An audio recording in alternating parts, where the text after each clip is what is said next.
Hello, the date is September 7th, 2023. Interviewee is Albert Levis. I'm the interviewer, Andriette Redman. We are in Manchester, Vermont, USA. Our language today will be English, and this is for the USC Shoah Foundation. Hello, can you tell me your name, please? It is Albert Levis. And what is you have a middle name? Jesula. And where were you born? I was born in Athens, Greece, in 1937, on July 13. Thank you. And what is your religious identity, or what was it before the war? It was Jewish. It changed a little bit during the Holocaust, as we were privileged to have false identity cards granted by the bishop in Athens, who was gracious because he wanted to help us through, knowing well that the Salonika Jews were deported. And then after the war, how did you identify in a religious way? We came back home and we were Jews again. And I was rebaptized in a sense. My name was back to Albert Levis, because during the hiding time, we changed our identities. I was not only Christian, I was Nicholas Theologopoulos, which in Greek means Theos, Logos, the speaker of God. And I became a real expert on that topic. So would you say you were Greek Orthodox at the time? At the time, yes, I was doing my cross. We were going to church, and I was quite impressed by the wall paintings, the iconography on the ceiling of the churches. And I was looking, will the angels fly out of there at night? And did you have memories of being Jewish while you were in the Christian church? Did you have memories? Of course. I knew we were playing a game, we were hiding. And it was a kind of an awareness of our circumcision being a mark of and being afraid of exposing ourselves. And it was particularly difficult with my young brother, who was being potty trained back then. So I was aware that there was a secret, a big secret. And we were living very close to a German encampment. And I was very aware of wearing some pants that had a British label. Very aware of playing hide and seek. And once I scared my mother literally. I said, Germans are coming. My poor mother never forgave me for that. But I knew that this was a game, and I was happy to test it out. What was it about the British label that was dangerous? Just like the circumcision and identity of an ethnicity that was on the opposite side of the war. And why would the Germans be worried about a piece of clothing? They wouldn't, but I was aware of it. And where were your parents from? Where was your what's your father's name? My father's name is Moise. My mother's name is Anna. They were both from the community of Yanina, but they had left Yanina a couple of generations before, when Yanina was annexed to the Greek nation in 1886, something like that, whereas the Greek nation was identified in 1821. The Yanina area still remained under Turkish control. And so that was the time when the family left Yanina, and in and moved to Volos, where we established ourselves in a very successful way. And looking at the family history as a tree on website, could see how there is a story of the family owning a big factory, one of the biggest factories in Greece. And the story goes that it was employing 900 people, 3 shifts around the clock. So it was very successful, and that explains a little bit the wealth of my father, because I was aware of the family as owning a beautiful home in Athens, surrounded by 3 acres of land, pretty much in the center of Athens. And there was a mansion in Athens. It was very unique. We owned a building in the center, in the commercial center, and we also had a factory. And the family, I was aware, had properties in Volos as well as in Ioannina. So that retraced the family as real estate that came down, but without my awareness of how this wealth was developed. But also the family was dispersed. And I had my father's sister, Fanny Besso, married to a doctor in Italy, in Milano. I had a cousin of my father's and also a brother of my mother's in Manchester, England, and cousins there. So I was aware of the family being spread out, but I didn't know how it had happened. And I didn't know what was the success story. I was very curious about some pictures that I found in the attic, which were pictures of a building in Salonika, which are later identified as Tua Modiano, which is the big mall in Salonika, which was a very different culture. It was the Spanish Ladino-speaking community that had been installed there in the times of the Inquisition. And one of the big traumas in my awareness of the Holocaust was how I felt bad about being a survivor when all these good people were deported. You know, why did I make it? And what was my role in being a spokesperson for those innocent, good people who had been deported to their deathbeds? Do you know how to spell the area in Yanuna that you were talking about?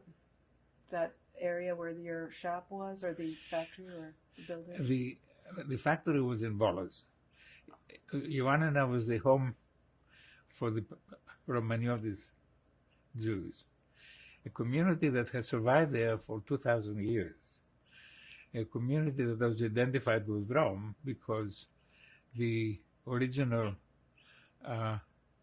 community there was apparently from a shipwreck that had Jews going towards Rome, and they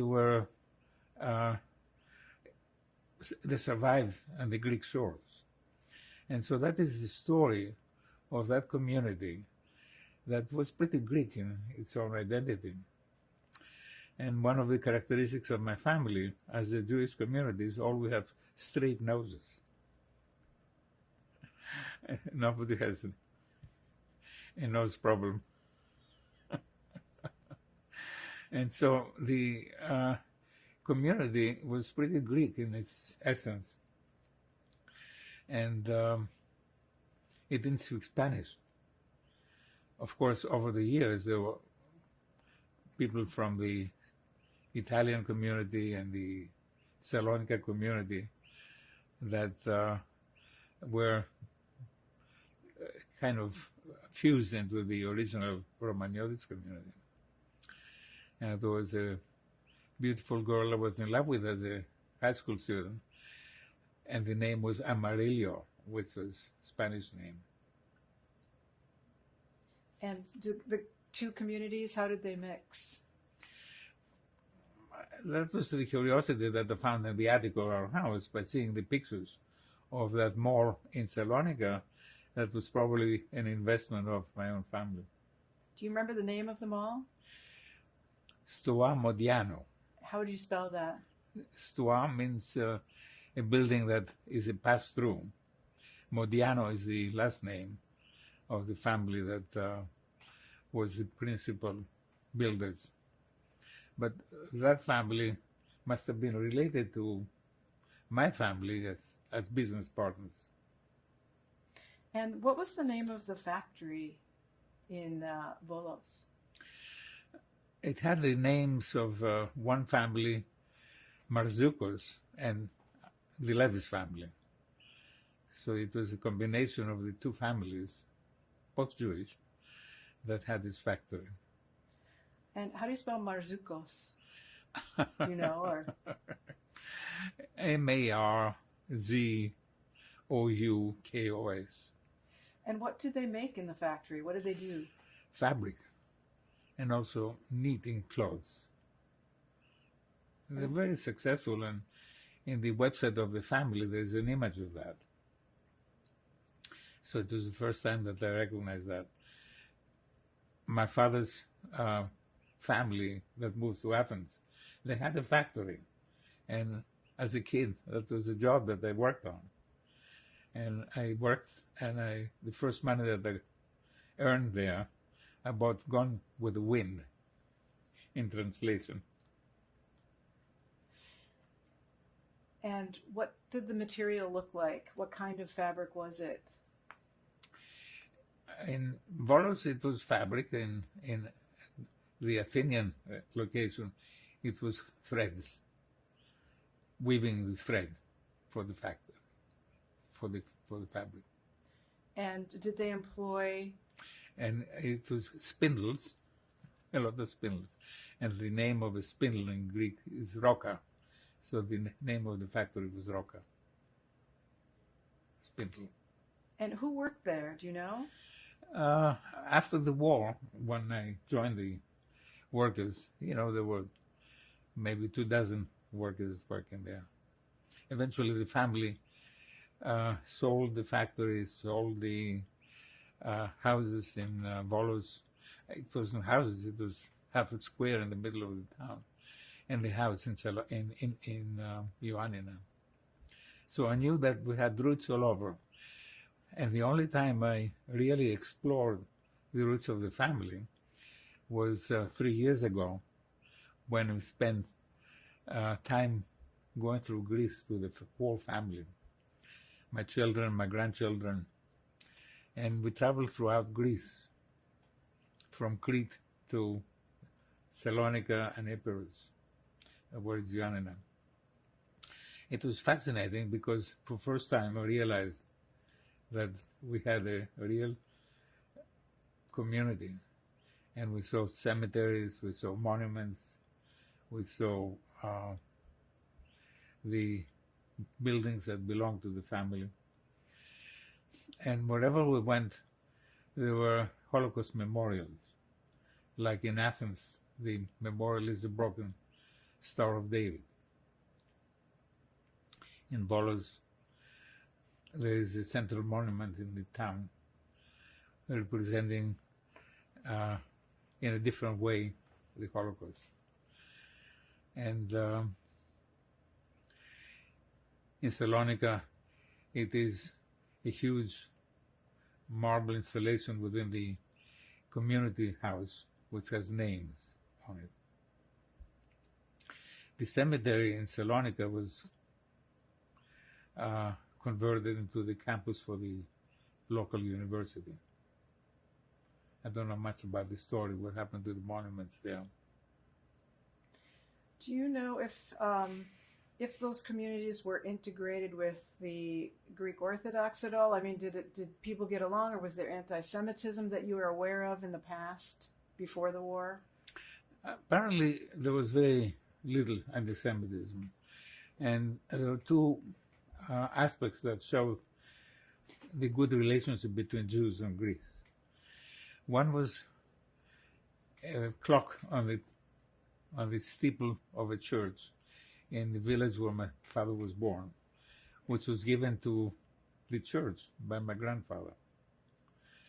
And another one was the fact that the Greek church protected us during the Holocaust, giving us identity cards, names to go into hiding. Yeah, the Greek Jews also served in the army and were heroes. They were recognized as patriotic. And so, in general, I felt accepted. I had my own difficulties finding my own identity, and I have struggled between being Jewish and being Greek throughout the years.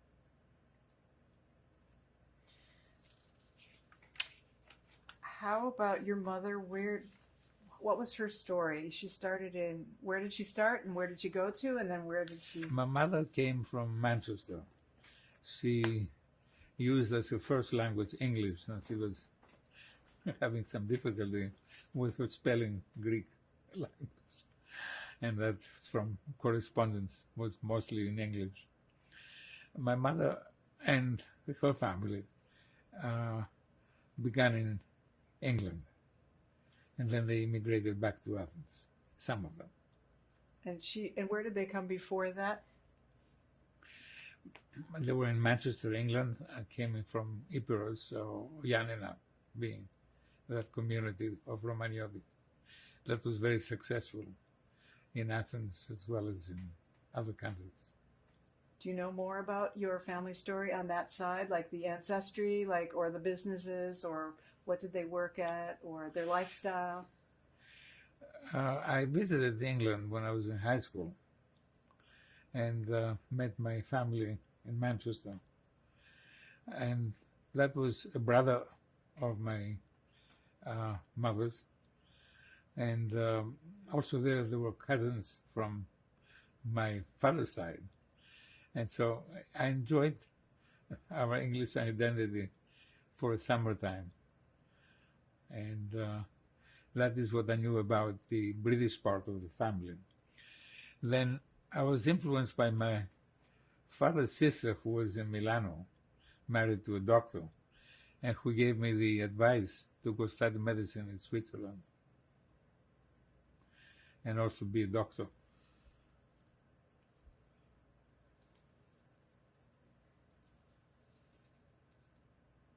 So before you got your education, let's go back to your first memories of growing up before the war.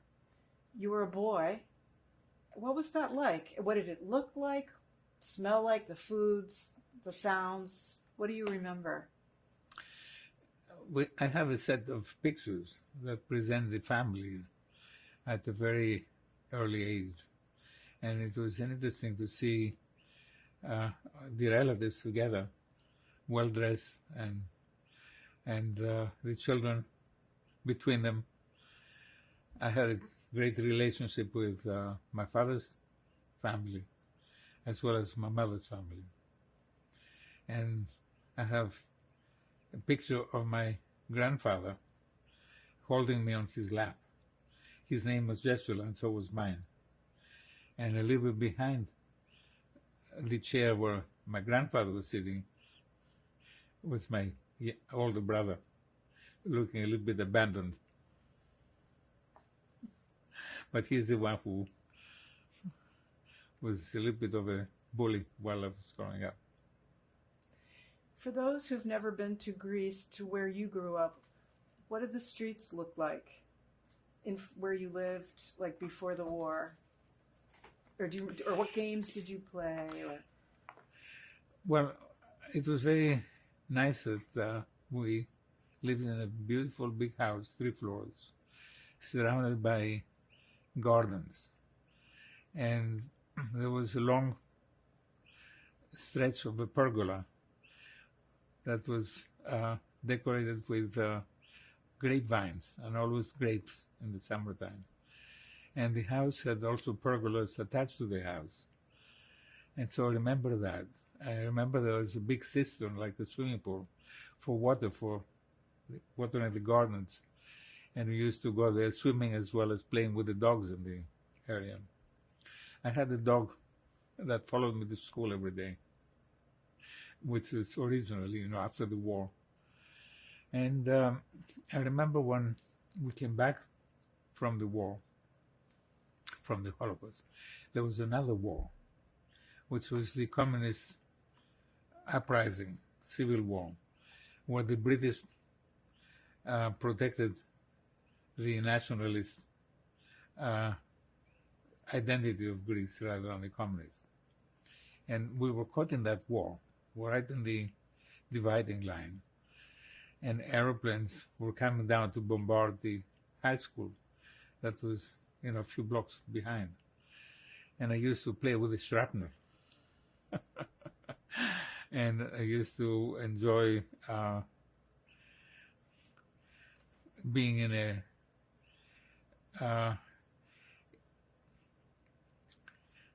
a house that was the insides of a big palm tree that my father had cut down while he was recovering from his illness. He had an illness that he never really recovered, but apparently for some reason he had this big palm tree that was in front of the window cut up, and so that was my refuge, the insides of that tree, as a shelter, as a playground. So that was a little bit of the kind of memories. And I also remember coming out of that phase of the Civil War, going to school and seeing houses that were blown up, seeing bloodstains, seeing things hanging from trees. And it was an interesting, intense kind of other experience besides the real war, the World War, besides the Holocaust. I had to face the beginning of the Civil War. I remember we were in a local park when I saw tanks running into the park. And that was the beginning of the Civil War, which was another very traumatic experience, seeing real warplanes bombarding our neighbors, seeing the shrapnel, my father being sick, the tree being cut down.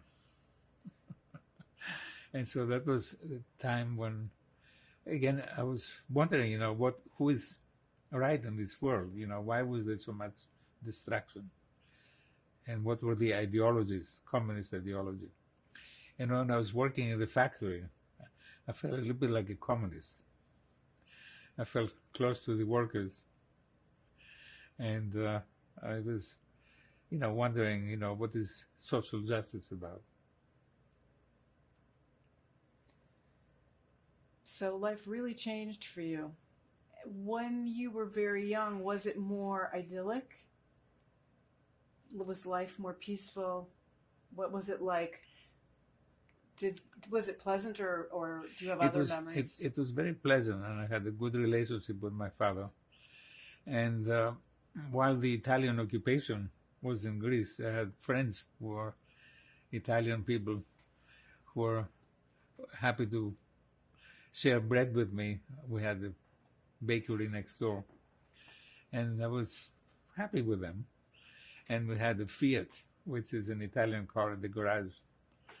My father eventually was slicing the tires of the car to make shoe soles, and also disabling the car from being taken away. But it was like a Ford back in those days. And my father was wealthy enough to have his own little Ford Fiat car. Wow. And what year was that about? Do you know? That was before 1943. That was the time when the Holocaust changed our situation. The southern part of Greece was divided to the Italians. The Italians did persecute the Jews. But then the Italians lost out to Germans, where Germany invaded Italy and also the Italian part of Greece. And that is when we were seeking shelter. And that is when we went into hiding. When you were really young, like, do you remember the Sabbath being in your home? Like, did you do the Sabbath We did the ritual? Sabbath, and also we did Shema at bedtime. Shema is a prayer. Adonai Echad, God is one. And that is something that I remember with my father. I didn't understand the words, but we did the prayer every night. Were there other rituals that you remember that were Jewish when you were young? It was before 6, and so I don't remember too much of that. But I do remember that we had rituals after things calmed down, and after we were going to school locally. And we had a good friend of my father's, Dr. Al-Hanatis, who was a good friend of my father's, and he came on the holidays. And he was there for me and my brothers and my mother.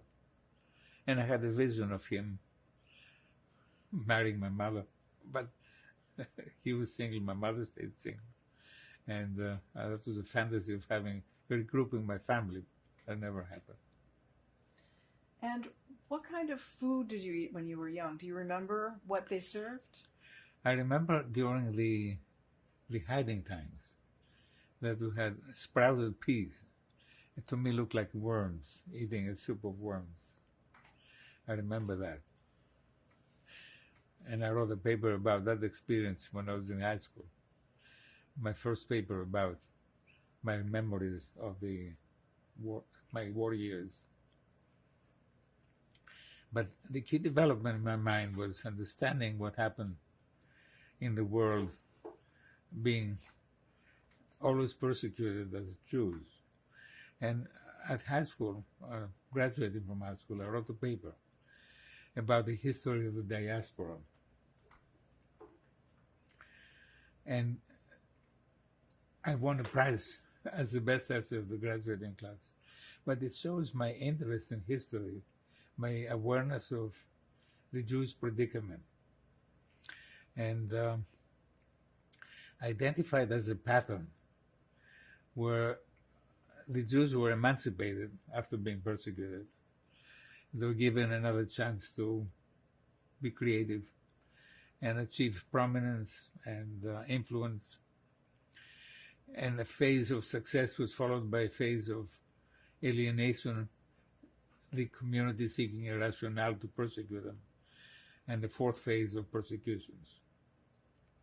So my mind was looking for patterns as a way of understanding, what was the reason for Jews being persecuted. And I looked at the Jews not as victims, but as heroes, that they were capable to being reborn from the ashes, starting and challenging the communities wherever they were, with their capacity to present a message of love, community, and the strength of family, working as teams rather than as individuals, and having found something that united them. And one of the interesting things was the mezuzah as the symbol of belonging to a community unified by the one God. When you, in your early life, do you think you had that peace? And was it mostly mezuzahs everywhere? Like, was it mostly a Jewish neighborhood, or was it mixed? The mezuzahs were present there, but I was more aware of them coming to the States. When we have a mezuzah at the Wolverton Inn, at the house, and where it's kind of unusual for a house to have a mezuzah, but that is part of preserving symbolically the proud identity of being Jewish. And I guess I'm trying to figure out if in your childhood, was it a mixed neighborhood or was it more of a Jewish neighborhood? It was absolutely mixed. We had no Jewish neighbors at all. Interesting. And then now, how did it happen? Who do you remember the name of the bishop who helped your family?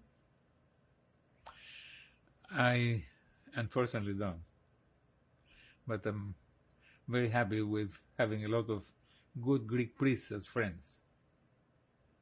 And do you remember the first thing that happened, like when you found out you had to change your identity? How did that come about? Do you remember?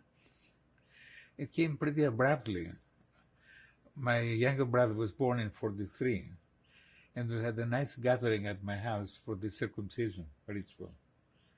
And soon after that, I knew we had to vacate the house, our beautiful big house, and go into hiding. And the family moved a horse and buggy. My mother and the baby on top of the buggy, and my father guiding the horse through the suburbs. And I remember moving from suburb to suburb because we were uncomfortable for being discovered. And so I think we moved 3 times during that 1.5 year. And did all of your siblings go with you? Actually, my older brother was hidden by a family who didn't have a child in the neighborhood. And according to my understanding, my brother had to be sheltered because it didn't want him to be recognized by other kids in the neighborhood. So for him, it must have been doubly traumatic because he was away from the family, and also he was more alone in his predicament of hiding. And when was he born? He was 2 years ahead of me. He was born in 35. And your younger brother was born when? In 43, right before the Holocaust. And what was his name? Lefteris, which means liberty. And do you remember, did everybody have to change their name? Everybody in your family? Yes. Do you remember their names? I don't. You don't remember their names? I know my older brother's name was Akis, rather than being Salvatore. And he still is called Akis. So my younger brother's name was Lefteris, which means liberty. That's the kid was born in 43, and he's still called Lefteris. And your parents, did they have other alternate names? Do you I remember? don't remember them. And so you all lived together. Did you have to go to church? We did. Did you have to learn about it? When I did learn how to do this. How did that feel? It felt like in a Halloween party. We were having a good time, pretending. You fitting into the crowd, but you knew there was danger around.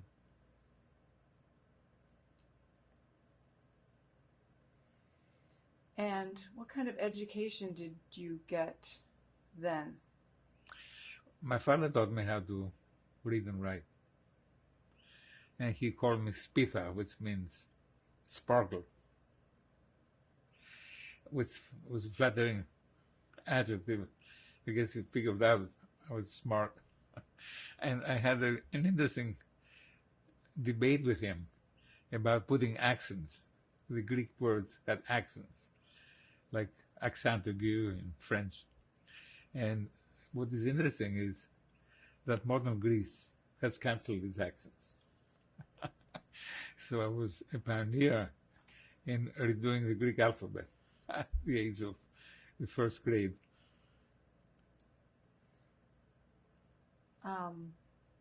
Of course, after we came back, we went to local schools, and soon after grammar school, I registered Athens College, which was the best school in Athens under the American influence. And it wasn't called a high school, it was called a college. And it is in this school that now I have one of my grandsons with a Fulbright for a couple of years. And he's teaching in the high school where I graduated from. And did you get an education in mythology? Because you're very knowledgeable in that. When did you learn about Greek mythology? I grew in Athens. I grew up in Athens, going to school, always facing Acropolis and the Parthenon. Parthenon is the Greek temple for the Virgin. Parthenos is Virgin. And that was for the Greek goddess Athena, who was a fascinating concept of, having a goddess. Rather than Zeus, who was the king of the gods up on Olympus, you had his daughter. And so it was interesting to understand the dynamics of the Greek mythology. And I was intrigued and educated in Greek history. By the time I became interested in Greek mythology was then at the end of medical school. I started writing a play about Hitler as in the person of a Greek king who had started a genocidal war, the genocide of the Trojans. And my perception originally was that the Trojans were like the good Jews who were protecting an abused wife, Helen of Troy, who came from Sparta, a place where they threw children on top of the mountain if they didn't like them. And I came to believe that, it was a good Jewish thing to protect an abused woman who ran away from her husband. So I saw the genocide of the Trojans identified as the genocide of the Jews. And I looked at the end of the play where Agamemnon is killed by his wife upon his homecoming as the bankruptcy of Hitler on his home grounds.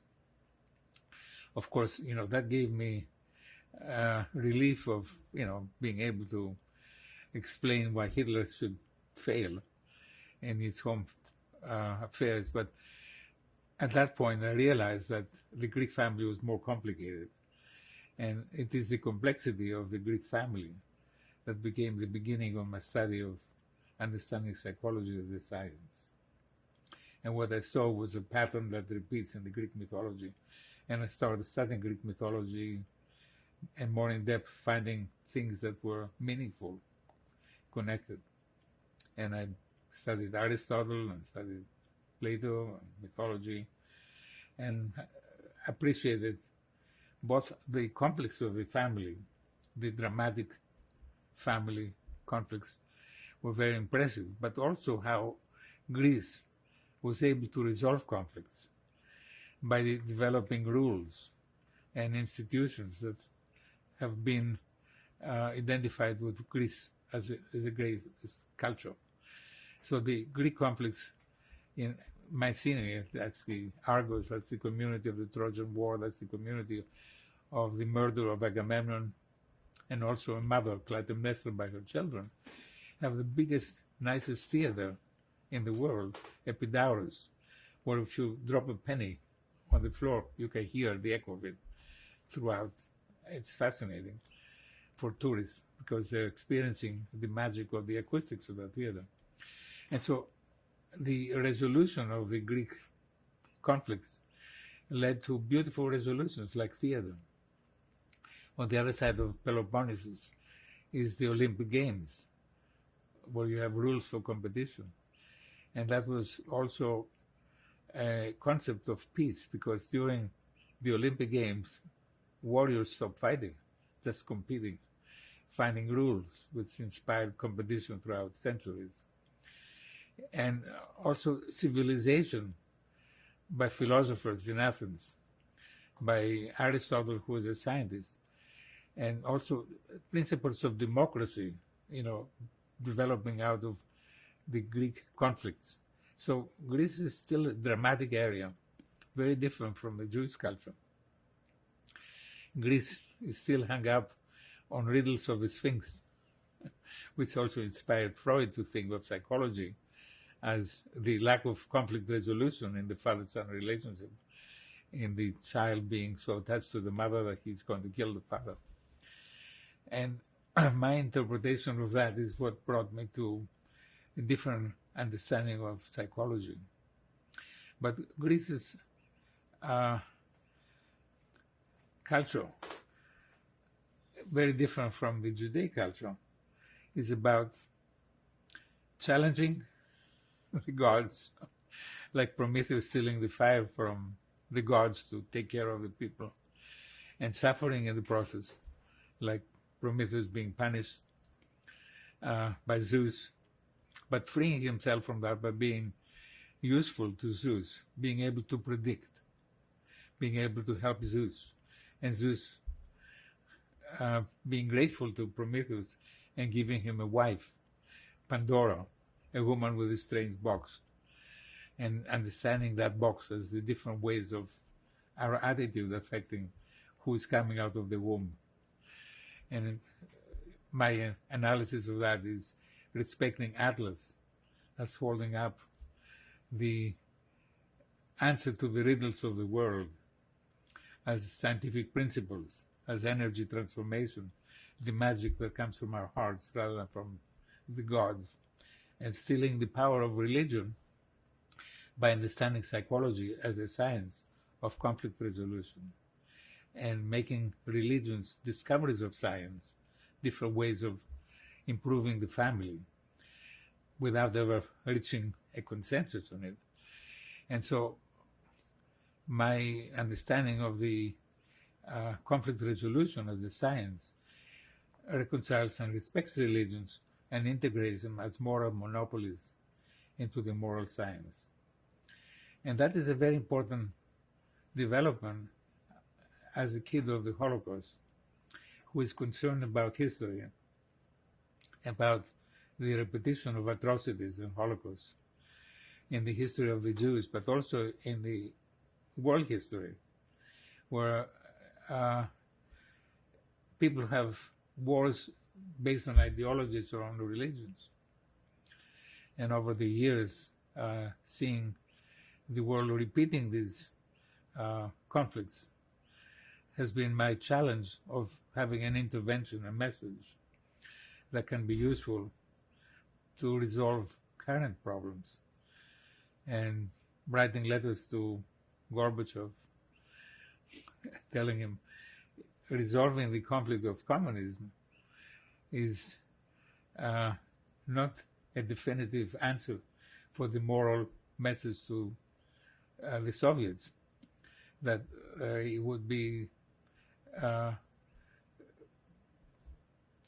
something that the people would be missing, and they need a new moral paradigm.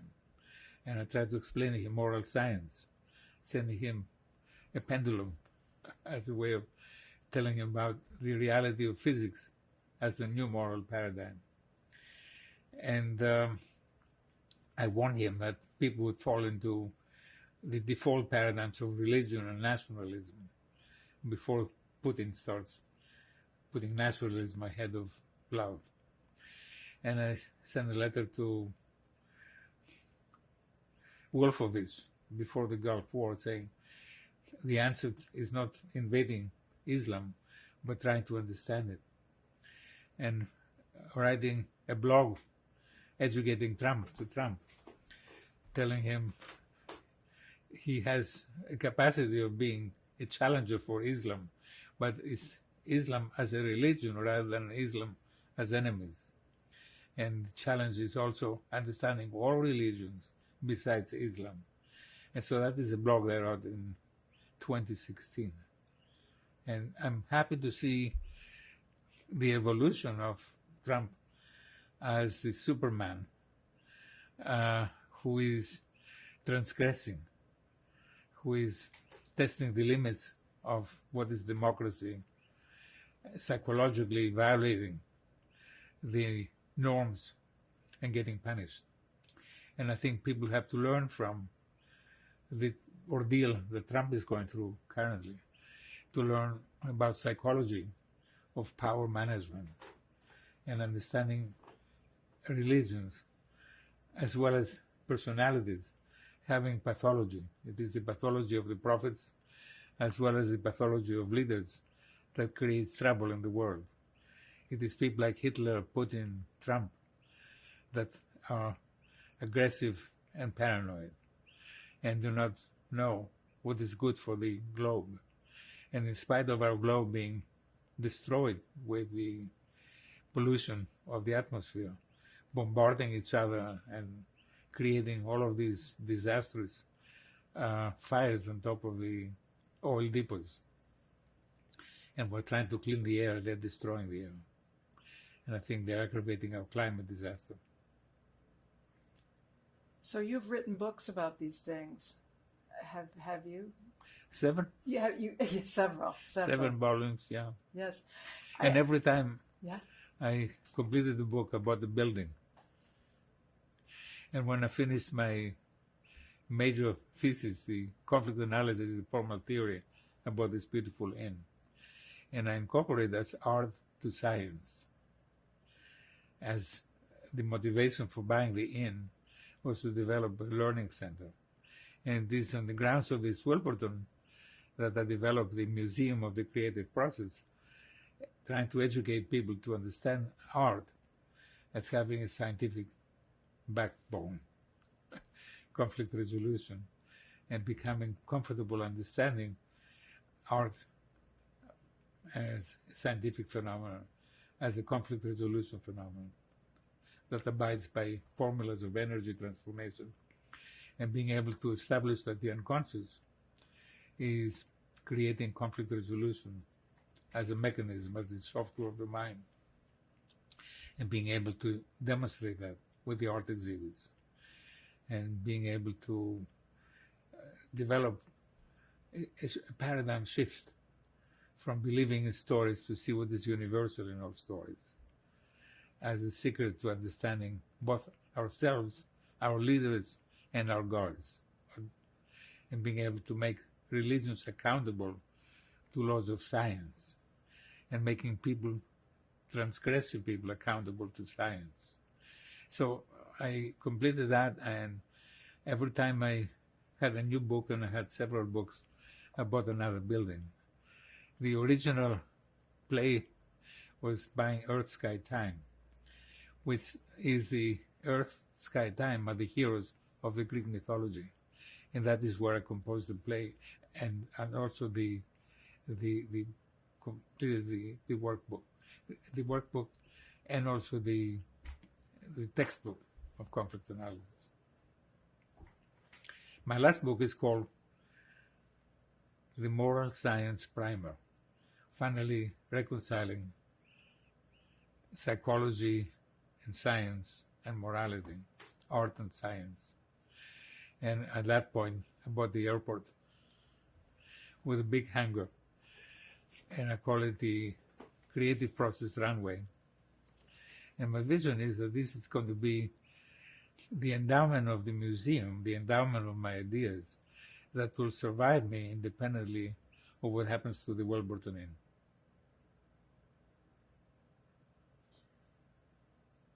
You have a rich treasure chest of knowledge within you. May I just ask where you were educated and why? I guess my education was both in schooling and in college. I finished this high school, which is a great high school, with an English influence in Athens. I went to medical school in Switzerland, both in Geneva, in French, and in Zurich. I graduated from Zurich. And why did you go there? Why were you? It's a long story. I was trying to get away from a girl who had a heart attack every time I wanted to break the relationship. And I had to go by bicycle to the local hospital to get nitroglycerin to help her with her heart attacks. So I learned German to get away from her because it was permitted to, while you were a student in Switzerland, to change universities and go from the one language to the other. So I learned German, not to break her heart. And so I finished in Zurich, in German, and I also had a sweetheart who was a German girl from Vienna, and we're meeting together in Salzburg. And it was a beautiful relationship, reconciling me with my German enemies, befriending them. And I guess her name was Gisela. And I have another Gisela in my life, and kind of reconciling myself with the enemy, but being friends, good friends, and having a sense of the application of the principles of conflict resolution in family relations. And my kids are accepting my lady friend as a good member of the family. Yes, would you like to take a break? Maybe? Yes. Thank you. We'll take a break now. All right. Okay, we're back from our break now. And I would like to ask you where your family was hiding. What was it like there? And where exactly was it? So there were different places we're hiding. I remember the best one place which had a glass room, something like a greenhouse, where you had surrounded by glass and you could see the outside. And this is the place also where I remember the airplanes and the bombardments as the family was seeking shelter underneath an arch away from the glass. And that was the last place, and it was located in an area where there was a house in ruins, and I remember exploring that house and being scared of a stairwell that didn't have a banister, but it was like a haunted house. And I remember playing with other kids in that area. So it was interesting, mysterious life away from home in a new world. And that kind of experience was interesting because we changed places. But that was the longest place, and that is Marusi, which is a suburb of Athens. How do you spell Marusi? Marousi. And what kind of games did you play with the children? I'm just curious, what was life like? Shrapnel. What did you do with shrapnel? That was precious. We treasured the craters of the airplanes, bombardments. And it was something very different than playing soccer. And who was bombing? Well, the British airplanes were particularly active during the Civil War, Common Civil War. But that before that was also during the war with the Germans. And what did you do after the war, after the Civil War? What did your family do? Well, I was settled back home. And where was that? That was in the original house that we left in Athens. We went back into that beautiful house with the pergolas on the terrace, pergolas on the grounds. And it had a gazebo where I used to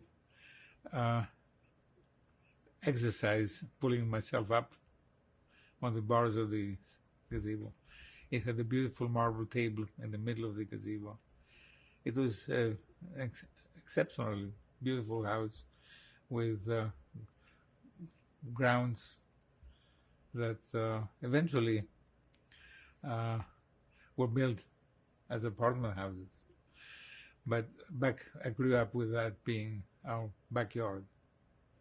And it had fig trees, pistachio trees. It has a swimming pool. And it has a beautiful palm trees.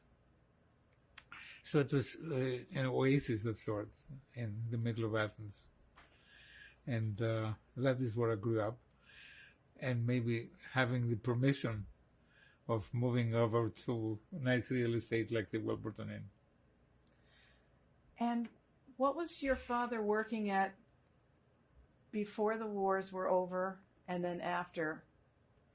I was not aware of his business, but he was a businessman. And he had fabric business in Athens. He had industrial thread-making business in the factory. And he had real estate ventures, and maybe he was a partner in Salonika with Isto Amodiano. And were the fabrics ever connected to Roman yoke fabrics or not really? I wasn't aware of it. And what happened to your grandfather? How? Well, the British grandfather, was murdered by the communists. We never knew where he was buried. But he was a good man. He was healthy and wealthy. And my grandmother moved in with us, who had the rheumatic condition. And she was bound to a wheelchair. But she stayed with us, and she was very loving and kind and comforting my mother. Did you perform the Sabbath at that time? Did he come back? No, we didn't. It was not a ritual at home. Did you have a bar mitzvah? I did not. I escaped it. My brothers did. I protested about having a bar mitzvah because I didn't want to just parrot the language that I couldn't understand what I was talking about. And then your other grandfather? He passed away before I was aware of having him. Okay, and then so your British grandfather, because he had an English passport, something to do with that? He was killed because of that. And do you know the circumstances, like how it happened? I don't know the details, but it was said that he was arrested by the communists and executed. And how about your parents? When did they My pass father away? died right after the war from illness. That maybe was related to the fact that we didn't have good medical services back then. And my mother died in America, as she's in the cemetery in Manchester, Vermont. And my mother immigrated to America, and she became American. And she was very proud of becoming a citizen. She actually studied American history to pass the exam. And how did your family emigrate? Did you go together or? I immigrated myself after completing medical studies in Switzerland, and I came here for my internship and residence. And I was running out of excuses to be in America, and I didn't have my passport renewed, and that is where I was facilitated in getting married and going to the consulate and saying, here, I have an American immigration resolution. And I was able to stay in the country and not be deported. So you had a wife? I was engaged to be married, right. And how did that come about? We were both going to college in New York, the New School for Social Research in New York. And that's where we met. And we were happy with each other. She took me home to her mother in her second date. And we met Easter time and got married in November of that year. And what year was that? And that was 1966. And what is her name? And my wife came from a family that was bound to success. The name was Wasserstein. And the Wasserstein name became famous because one of her sisters became a Pulitzer Prize winning playwright, and her brother Bruce became a billionaire, a leader in mergers and acquisitions. And he made history by writing books, owning newspapers. One of the newspapers he owned was the New York Magazine. So it's a big acquisition.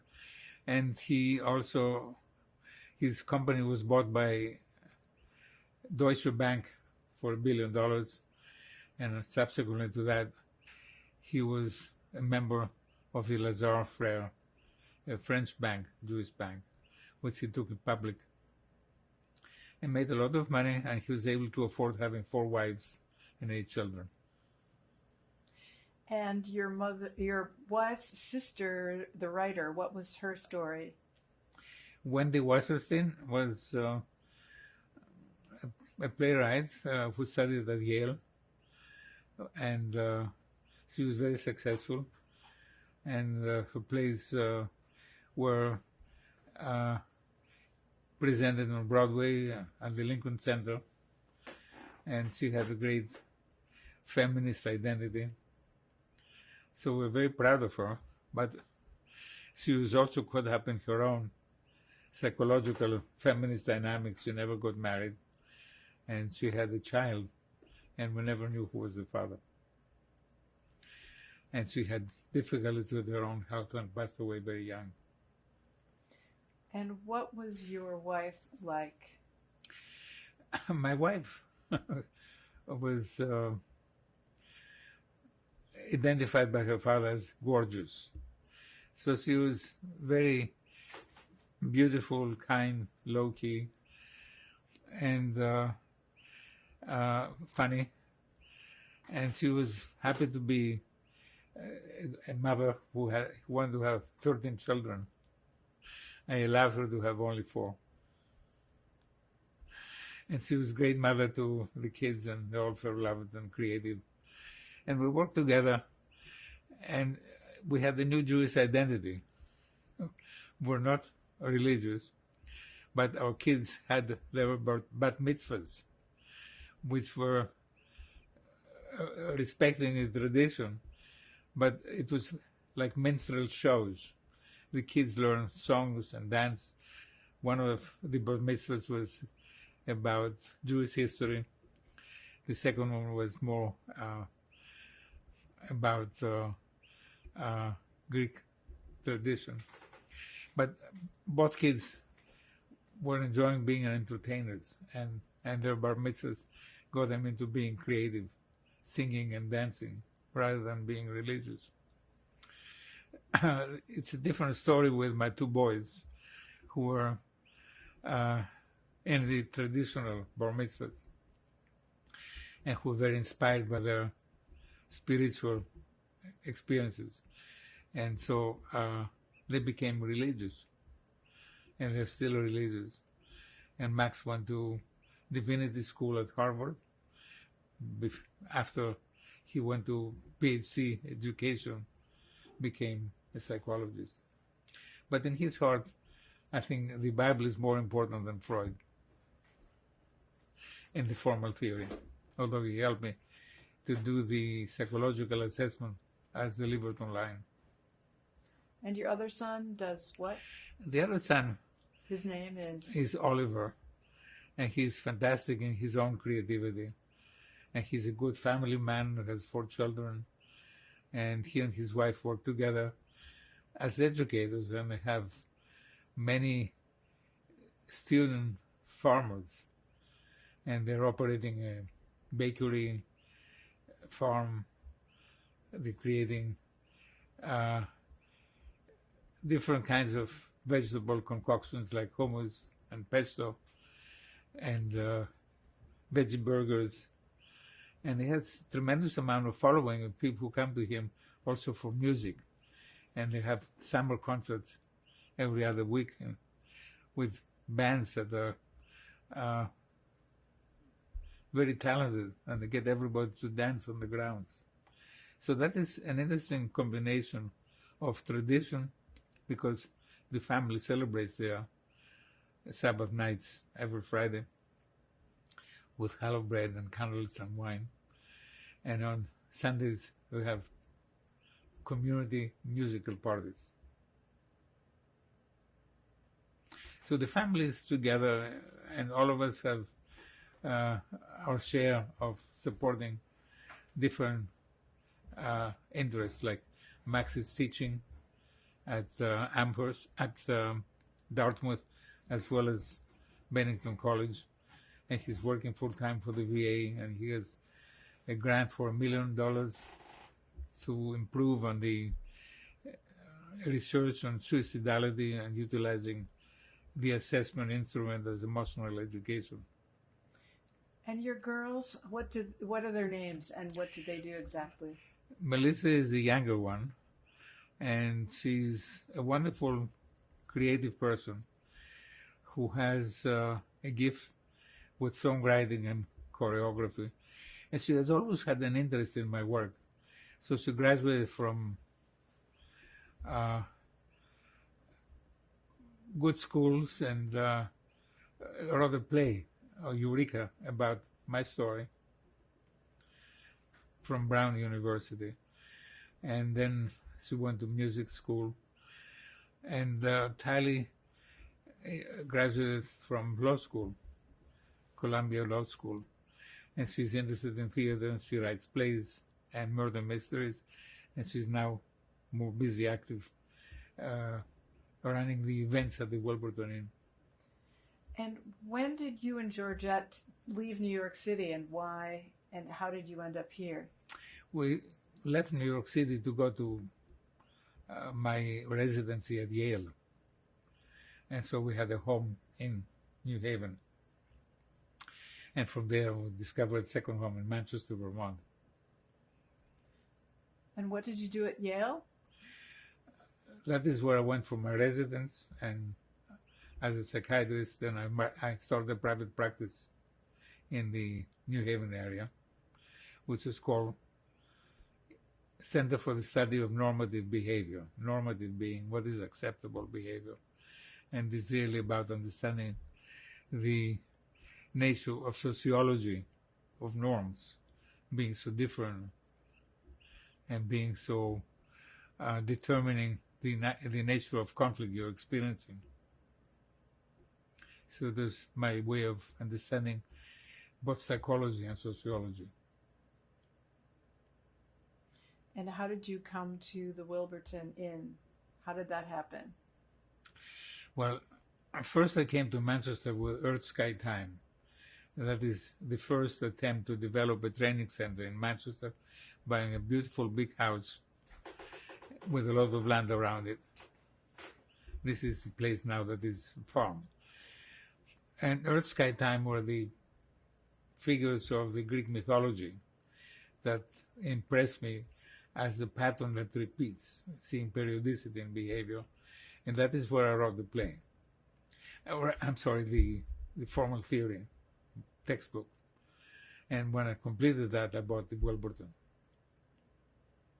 And have you had classes or anything like that around here? I have always had classes and following, but never really started the medical practice again. I was very busy writing about my case studies that I had completed in Connecticut. And that was my preoccupation. I wrote 4 books while being retired from the practice and being just an educator, creating the business of the inn, creating the museum, creating emotional education programs here. So you and Georgette had a dream. When did she pass away? She passed away in 2014. And sorry. She had a condition that was not diagnosed, and that killed her in a question of 3 months after the diagnosis. And did she come from another religious identity within the Jewish world than you did? She was not very religious herself. None of her family were religious, really. Did they come from an Ashkenazi background? Yes, they came from the Ashkenazi area of Poland. Did you find crossover between your Romagnot background and her background, or it didn't come up much, or? It was not an issue. Is there anything else about the Romagnots that comes to mind? I'm aware of the fact that they're historically identified with Greece, and that they have straight noses, which shows that they have given up some of their racial physical characteristics. So their heart as well as their noses may be a little more Greek. And they have the capacity of, thinking more rationally down to earth rather than being mystified by the faith. But at the same time, it's fascinating that the family was connected with the religion, and that my grandfather's name was on top of the Wolof synagogue, and that I am the one who bought the land for the synagogue in Manchester, Vermont. And do you go there? My son has upstaged the synagogue, so we're really enjoying the holidays privately. And is there anything else you want to say about your practice?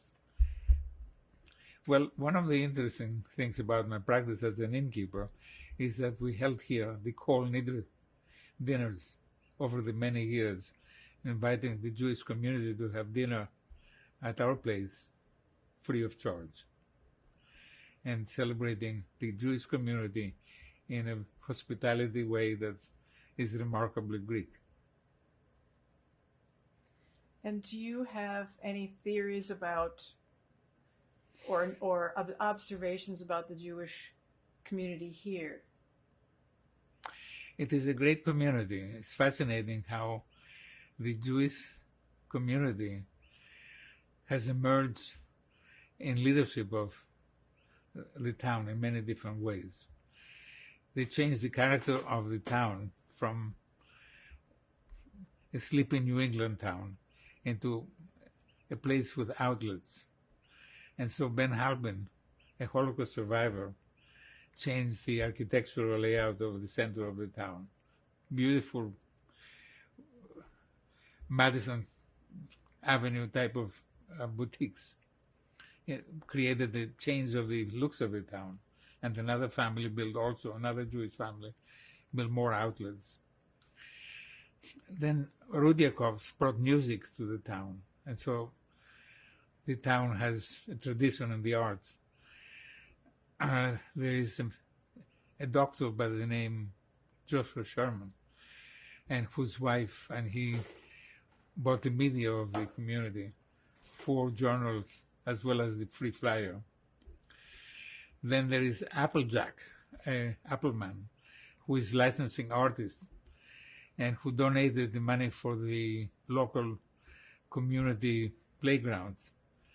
And he built the place where we're celebrating sports events. Then there is another group of art-minded people who bought a most fantastic monumental house, which is called the Marble House. And they invite artists to spend there 2 weeks at a time during the summertime. So the Jewish presence is subtle but important. They are professionals. They are in the arts. They're into real estate. And of course, myself, I'm an entity as well, buying the most beautiful location in Manchester, which is adjacent to the Lincoln estate, the Hildene, which is adjacent to the golf course, which never had Jewish people in it. And I'm representing conflict resolution while the Hildene represents the major conflict of the Civil War in America.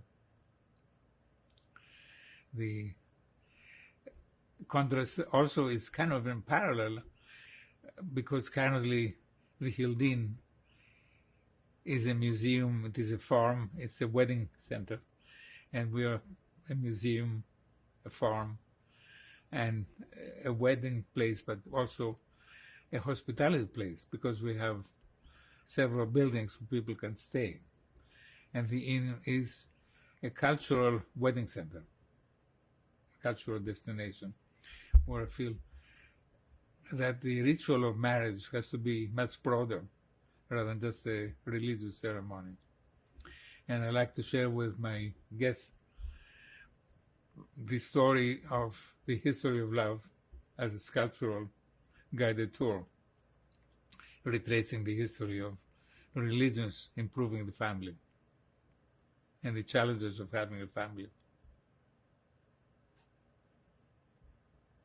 What else can you tell us about the sculptures around here? And one of the buildings I bought here after I finished the museum book is called Telion Holon. And people wonder, what does this mean? And it means perfect universe. And it means a symbol of what Aristotle described as the essence of Greek tragedies.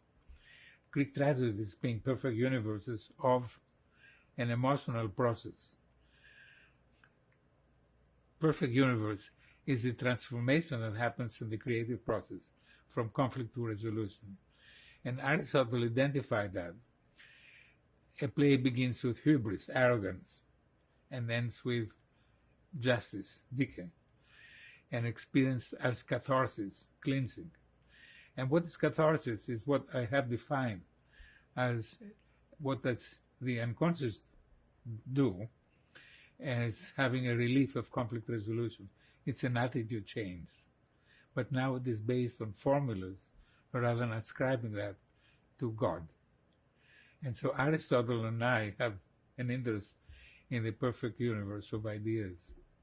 And I feel like he's my true spiritual guide in understanding psychology and religion as a scientific mechanism. And that is my message. And that is my contribution.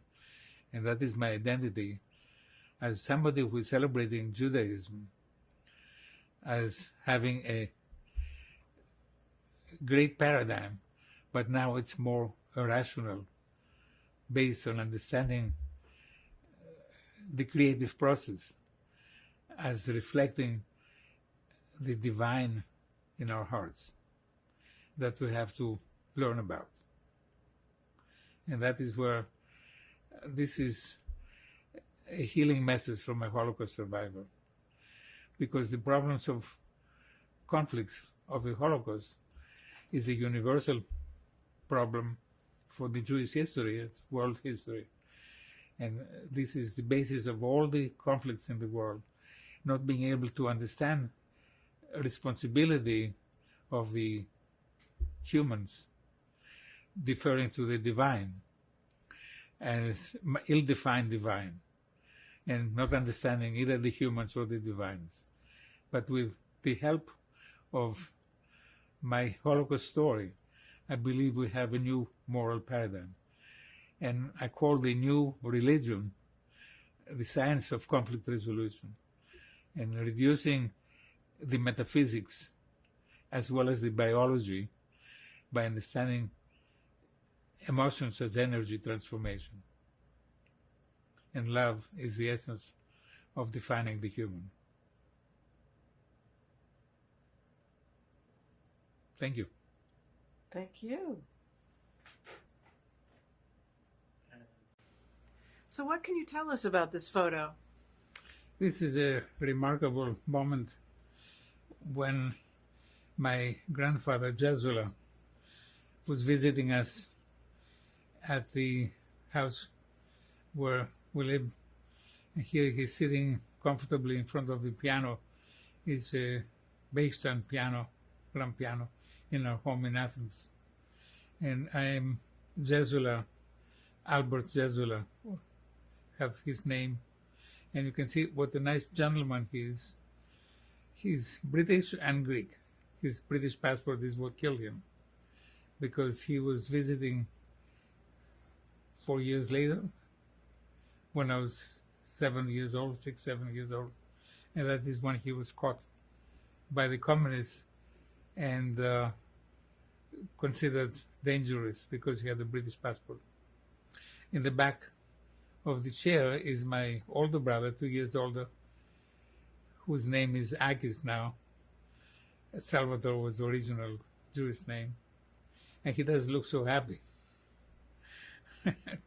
In a way, I was his namesake, and my brother was named after the other grandfather who was deceased. Thank you. Who is this? This is me and my wife, Georgette. We're happy at an occasion of black tie. Could have been a family occasion or just an event at the inn. We were very content being in the role of innkeepers of this beautiful inn. We had many festive occasions, practically every weekend. And she was very happy to be the innkeeper of this project of mine. That was my educational original intention. But she managed to salvage it because I never had any following as an educator. But she had a great following as a family entertainer, as a family spirit in this beautiful big house, very well respected in the community, loved by the staff and by the guests. It was very attentive to the couples that came here. And you can see she's a happy person, good smile. She's much softer as a person, and everybody loves her. I missed her when she passed away prematurely.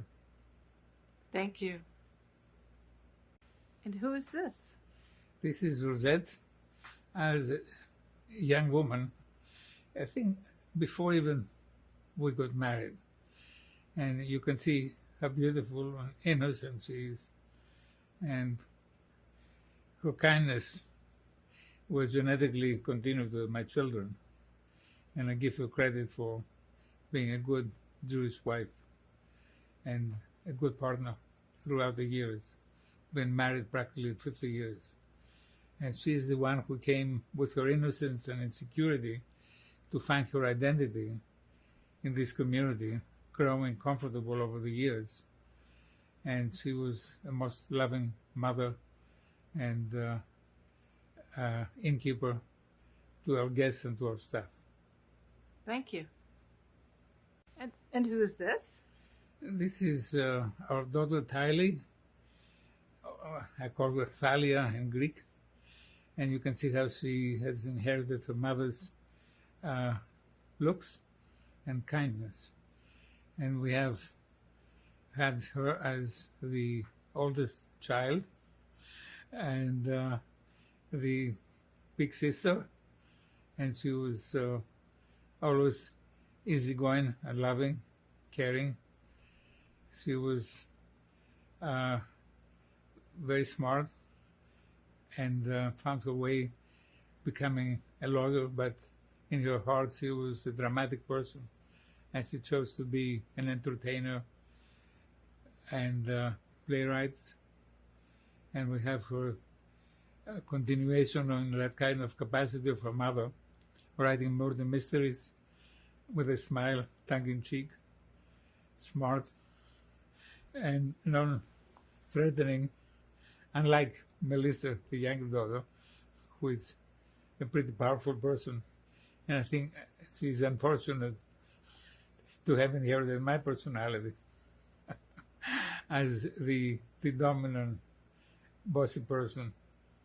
But we all love each other, and we have different personalities and complement each other. Thank you. And who is this? This is Melissa and Max. And you can see Max at some point had long hair, and Melissa is accepting his affection with her exuberance.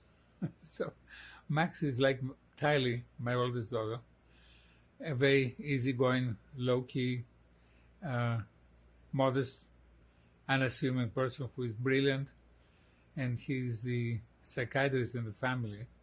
He's the PhD who is teaching at Bennington College at Dartmouth and works at the VA developing a program of emotional education for the military, which is, he has received $1 million grant to do this research. Thank you. And So, who do we have here? the family had 4 children, 2 girls and 2 boys. The 2 girls are older, the 2 boys are younger. And you can see here the personalities of these 2 boys. Oliver He's enterprising, a very dynamic person. Max is shy and quiet, kind, and supportive. And the two boys are getting along very well as brothers, and they're partners in their agricultural property. But you can see how they're wearing fisherman's caps. They have a Greek influence in the family, the Greek identity. But one is the captain and the other one is his assistant. Thank you. And what is this? This is an article that was published in the early 70s, introducing the formal theory of behavior. And that is the time when I was going around the world introducing the formal theory as a new conceptualization of psychology.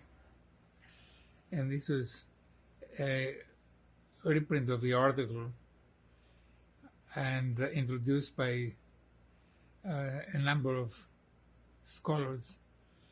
It has an article by Dr. William Gray, who was a pioneer in the systems theories.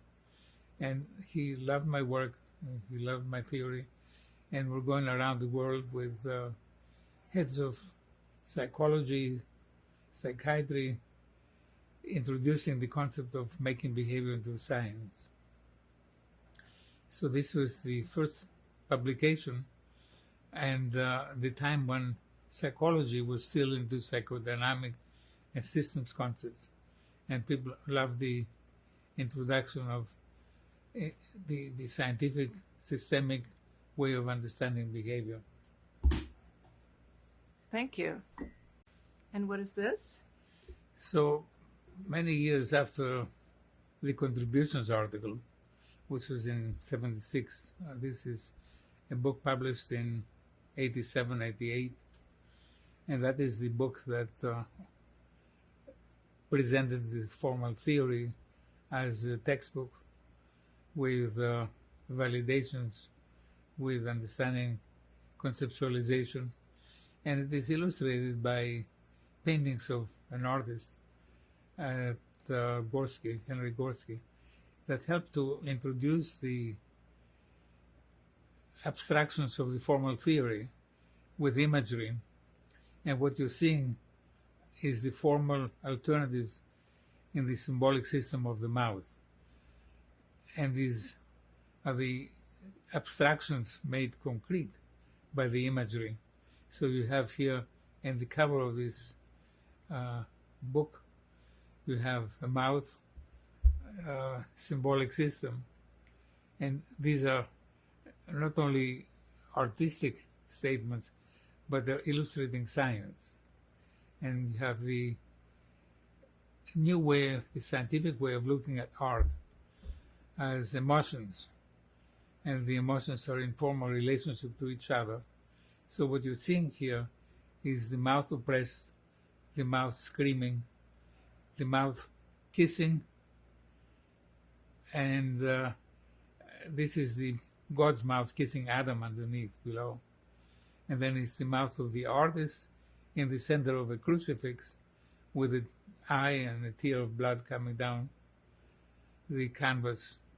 And so here you have formal operations, passive, active, antagonistic, cooperative, and alienation, mutual respect, as the dimensions of the unconscious, the formal alternative ways of resolving conflict.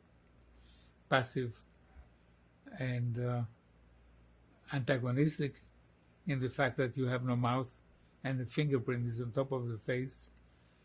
Dominant, antagonistic as screaming. Submissive, cooperative as the mouth being loved by God and kissed by a loving God. And then becoming godlike, like in the crucifix image, and both having pain but also love, the capacity of having a real mouth. So this is an illustration of scientific phenomena. It's the understanding of psychology as both a system of emotions but also having 4 different ways of resolving conflict. And that is a scientific breakthrough. And this is the book that I published in 87, 88, and that is when I bought the Wilburton Inn as a place to integrate art and science. Simultaneously with the textbook, I also published a workbook which uses creativity for self-discovery. And that was the validation of the formal theory by people using creativity for self-discovery, and that was a healing mechanism. So I knew that we were here celebrating a scientific breakthrough, and with that encouragement, I became an innkeeper, and the inn was incorporated as art to science. Thank you. And what is this? A companion to the textbook was the application of the theory.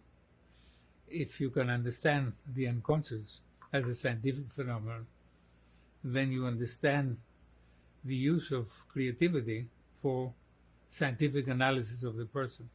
So conflict analysis training is a psychological assessment integrated into an educational program. And so this is a book that, along with the textbook, made me feel that I had to buy the Wilburton Inn, and I had to develop an awareness in the world that behavior is a scientific phenomenon, and that conflict analysis, with utilizing the conflict analysis battery, was the way to educate wellness rather than illness. But it was also helpful as a therapeutic method. So this was the scientific breakthrough applied. It's not only we had theory, but we had its applications. Freud never developed a psychological assessment.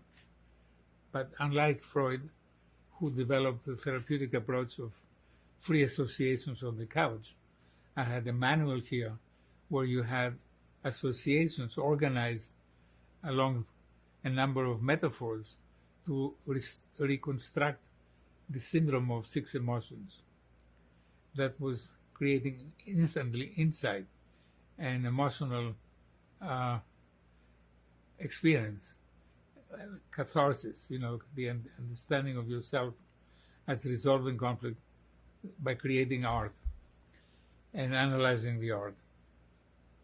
And so this is the first psychological assessment, that is a self-assessment that helps to identify your relational modality wellness diagnosis, if you're dominant or submissive, cooperative or antagonistic, as well as reconstructing the process, the pattern of the 6 emotions.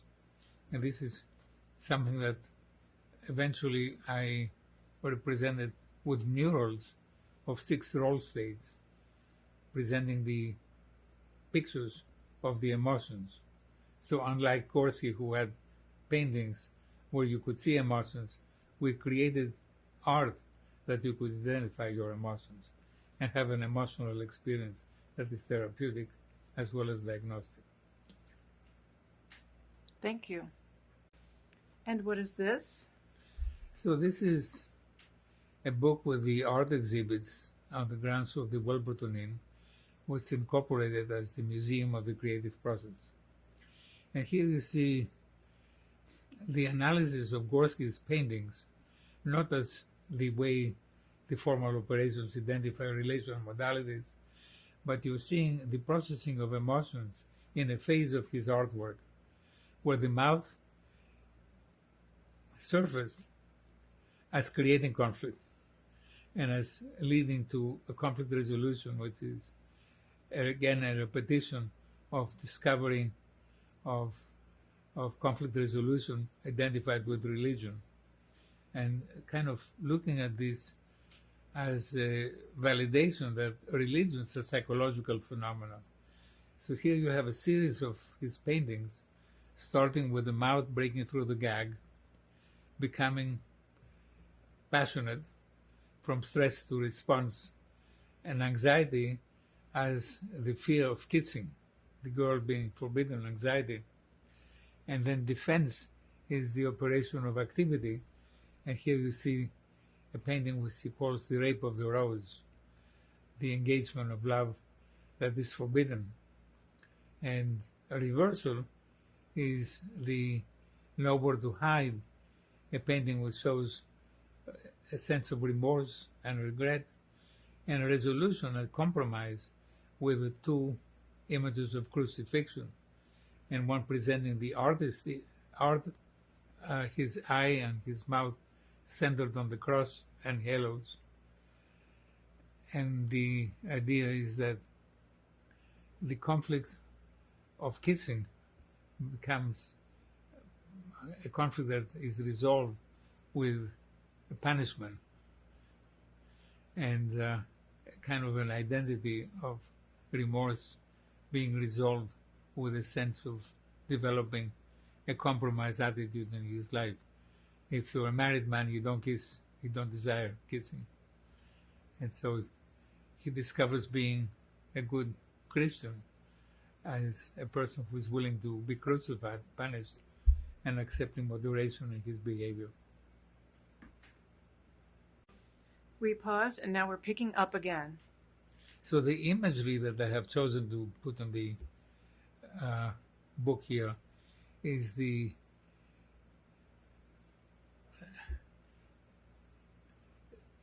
encompassing of the process, the conflict resolution process with images. And that is the validation of the formal theory by making sense of art. We had the faces, the four faces in the textbook, but here we're unfolding the whole emotional process as a syndrome of conflict resolution. So Gorski helped me to make the abstractions more clear, but then there are many more art exhibits in this book. The images of sculptures, the images of murals, the images of the metaphors of the Wizard of Oz, all a new way, the scientific way of analyzing artwork and creativity, the creative process, and helping us to understand the unconscious as an emotional experience of a transformation of attitude. So you start with a conflict and you end up predictably to a resolution. And this is also the scientific analysis of religions as particular ways of resolving conflict. And here you see the Christian way as a personality type of resolving conflict. So Gorski helps us to understand the compassionate Christian way of resolving conflict. Thank you. And what is this? Creativity and power management was a type of psychotherapy utilizing creativity for self-discovery. And I spent time organizing patients' therapeutic experiences utilizing art, as utilizing creativity for predictably developing a therapeutic experience. And so in this volume, I'm validating the formal theory not with art, but with the personal creativity. Instead of the art exhibits that they have at the museum, I have case studies. And we're organizing these case studies where I have case studies of patients validating how beautifully the artwork utilizing the conflict analysis battery help people to understand themselves and resolve their conflicts and become well people in a very short period of time, utilizing the method of self-analysis of the emotions being organized both as sequences and also as resolutions. So I have a set of case studies that are on the dominant side, presenting the pathology of dominance, and case studies of submissiveness, presenting the pathology of submissiveness. So here you see a wellness education, which becomes also very useful as an ideal therapeutic approach. So this is the clinical application of the formal theory, utilizing the conflict analysis battery. The second volume that was also published at the same time is about the applications of the formal theory utilizing conflict analysis battery delivered online and also delivered with the moral monopoly as an educational program. So this is clinical case studies, and we have a second volume which is about wellness, public benefiting from the conflict analysis theory and conflict analysis battery. Thank you. And what is this? So this is the educational application of the formal theory and the conflict analysis battery. My son Max, as his thesis for becoming a PhD doctor, he created an application of the use of creativity so that you can do it online. And the assessment asked people online to do the artwork, to complete the assessment, the self-assessment, to also do the inventory, which helps a person to identify his personality type. And so it was interesting to bring people to Vermont as trainees and do their artwork here with the workbook. And it was interesting to see the same, being able to do it online with people who were paid $15, $20 to do the assessment. And to see how useful that was with the comments that people completed at the end of the processing of the online delivery of the assessment. And it was a validation, a massive amount of people who comment on the experience, affirming that it is diagnostic, therapeutic, and educational without being a therapy, without being a therapist, without being in a prolonged exploration of psychotherapy. And this is another validation of the importance of this scientific breakthrough, helping people to understand themselves without being a therapy. Thank you. So this is the final book in which I'm claiming that psychology has become a moral science. And I have here a picture of one of the murals that are in the sanctuary, which presents the American flag modified, stars and stripes, representing the emotional makeup of religions and ideologies being measurable phenomena.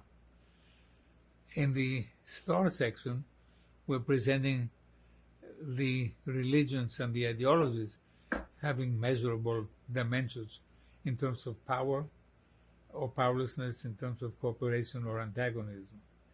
The stripes on the other side present in three sections the conversion of the art to science as the top right, the transmission of a pattern across generations in the Greek creation stories, and the variability of the conflict resolution sine curve as corresponding to different ways of the undulations in the religions. So you have a different undulation for Judaism, for the Mexican antagonistic matriarchal culture, for the Judaic, and for the Greek culture. So you have here the scientific understanding of morality as a psychological phenomenon that is measurable, that has dimensions, and it has two types of aspects. The stripes is the syndrome, and the stars are the moral resolutions, the choices of resolving conflict versus the predictability of syndrome of emotions leading from stress to compromise. So this is the final volume on my works that helps to say the formal theory over the years has had a number of validations: the artwork, the case studies, And here we're having the validation that also is coming with the moral monopoly game that I was on the cover of the last volume, the emotional education program. And religions are integrated with the game of moral monopoly as an evolution of scientific discoveries that improve the family in stages as a circular phenomenon of the card game, a spade to the heart, being a periodicity predictable both in the individual and also in cultures, as pursuing improvement of conflict resolutions along this predictable pattern. And so this is my flag of the United Metaphors, helping people to look at the world as choices we make, cultural choices, being able to agree that we have a paradigm that is scientific, helping us to understand ourselves and our religions. Thank you. And who are we looking at? So you're looking at my grandmother, Zoe, who is the mother of three of the people there, two boys and their wives. So Nissim, Moise, and Fanny in the center are the daughters of the lady in the center, Zoe, who is a grandmother on my father's side. And you also see the wives of Nissim. You see the wives of Moise, my mother, who is on the left. And you see Fanny's husband, Besso, who is the doctor in the family, but in Milano. And you also see my cousins as well as my brother. I'm the little boy on the right next to my father on top, on the right, and my brother on the extreme left. And you see Olga and Mirella, the two girls of Julia and Nissim. So this is a really beautiful moment in the history of the family where people look happy and loved, and the kids are loved. And this is before the World War. I must have been 2-3 years old. So timing-wise should be right before the World War in Athens, Greece, at a parental home. Thank you.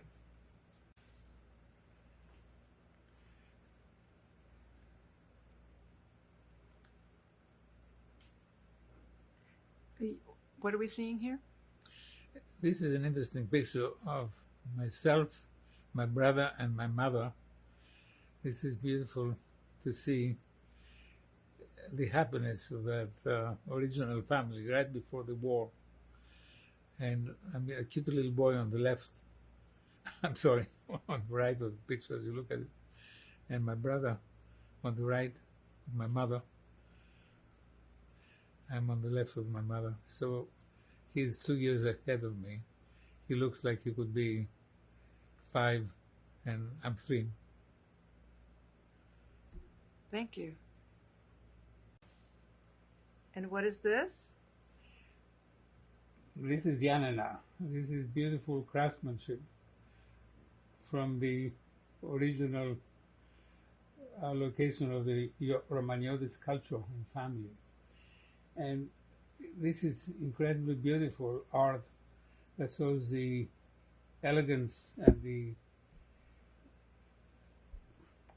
choice of rich culture with gold thread and embroidery that reminds me of the richness of the Turkish influence in the Greek community of Yanina, which was a special community that had evolved with the influences of the Turkish craftsmanship and Greek heritage.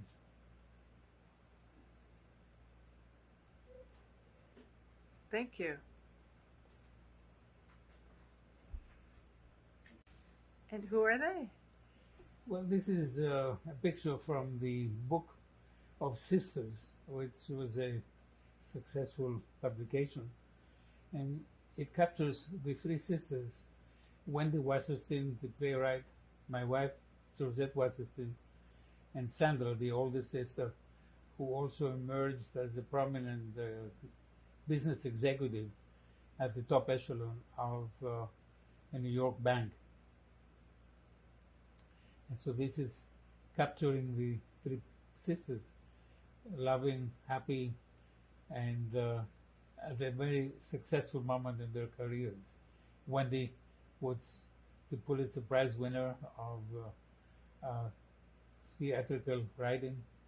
Josette was the innkeeper, and Sandra was an executive in the bank. Thank you. What would you like to say about your dad? Albert is quite a unique patriarch of our family. My name is Tylee. I'm the oldest of the 4 children. And we always grew up having this sense of our Greek identity through my father, and knowing that we were in a special history, that we grew up reading the Iliad and the Odyssey, and only later really learned about the war, about the Italians, the Germans.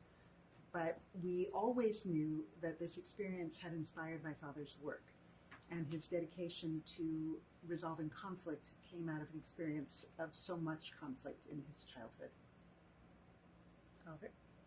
I wanted to say, I'm Melissa, second in line, and when we were kids playing hide and go seek, Dad used to say, I used to play hide and go seek from the Nazis, from the Germans, and I was very moved. Again, when we had young children and they would play hide and go seek, I would say, you know, you have to understand how easy it is for you, but when Dad was little, this was real. And I remember always, you know, Friday nights were very serious in our family because our father would commute from Connecticut to Vermont, and his work would keep, when our father was writing, he had a psychiatric practice, he was a dad, but he would always get up in the middle of the night to write. And he was driven by his passion to heal the person and heal the world.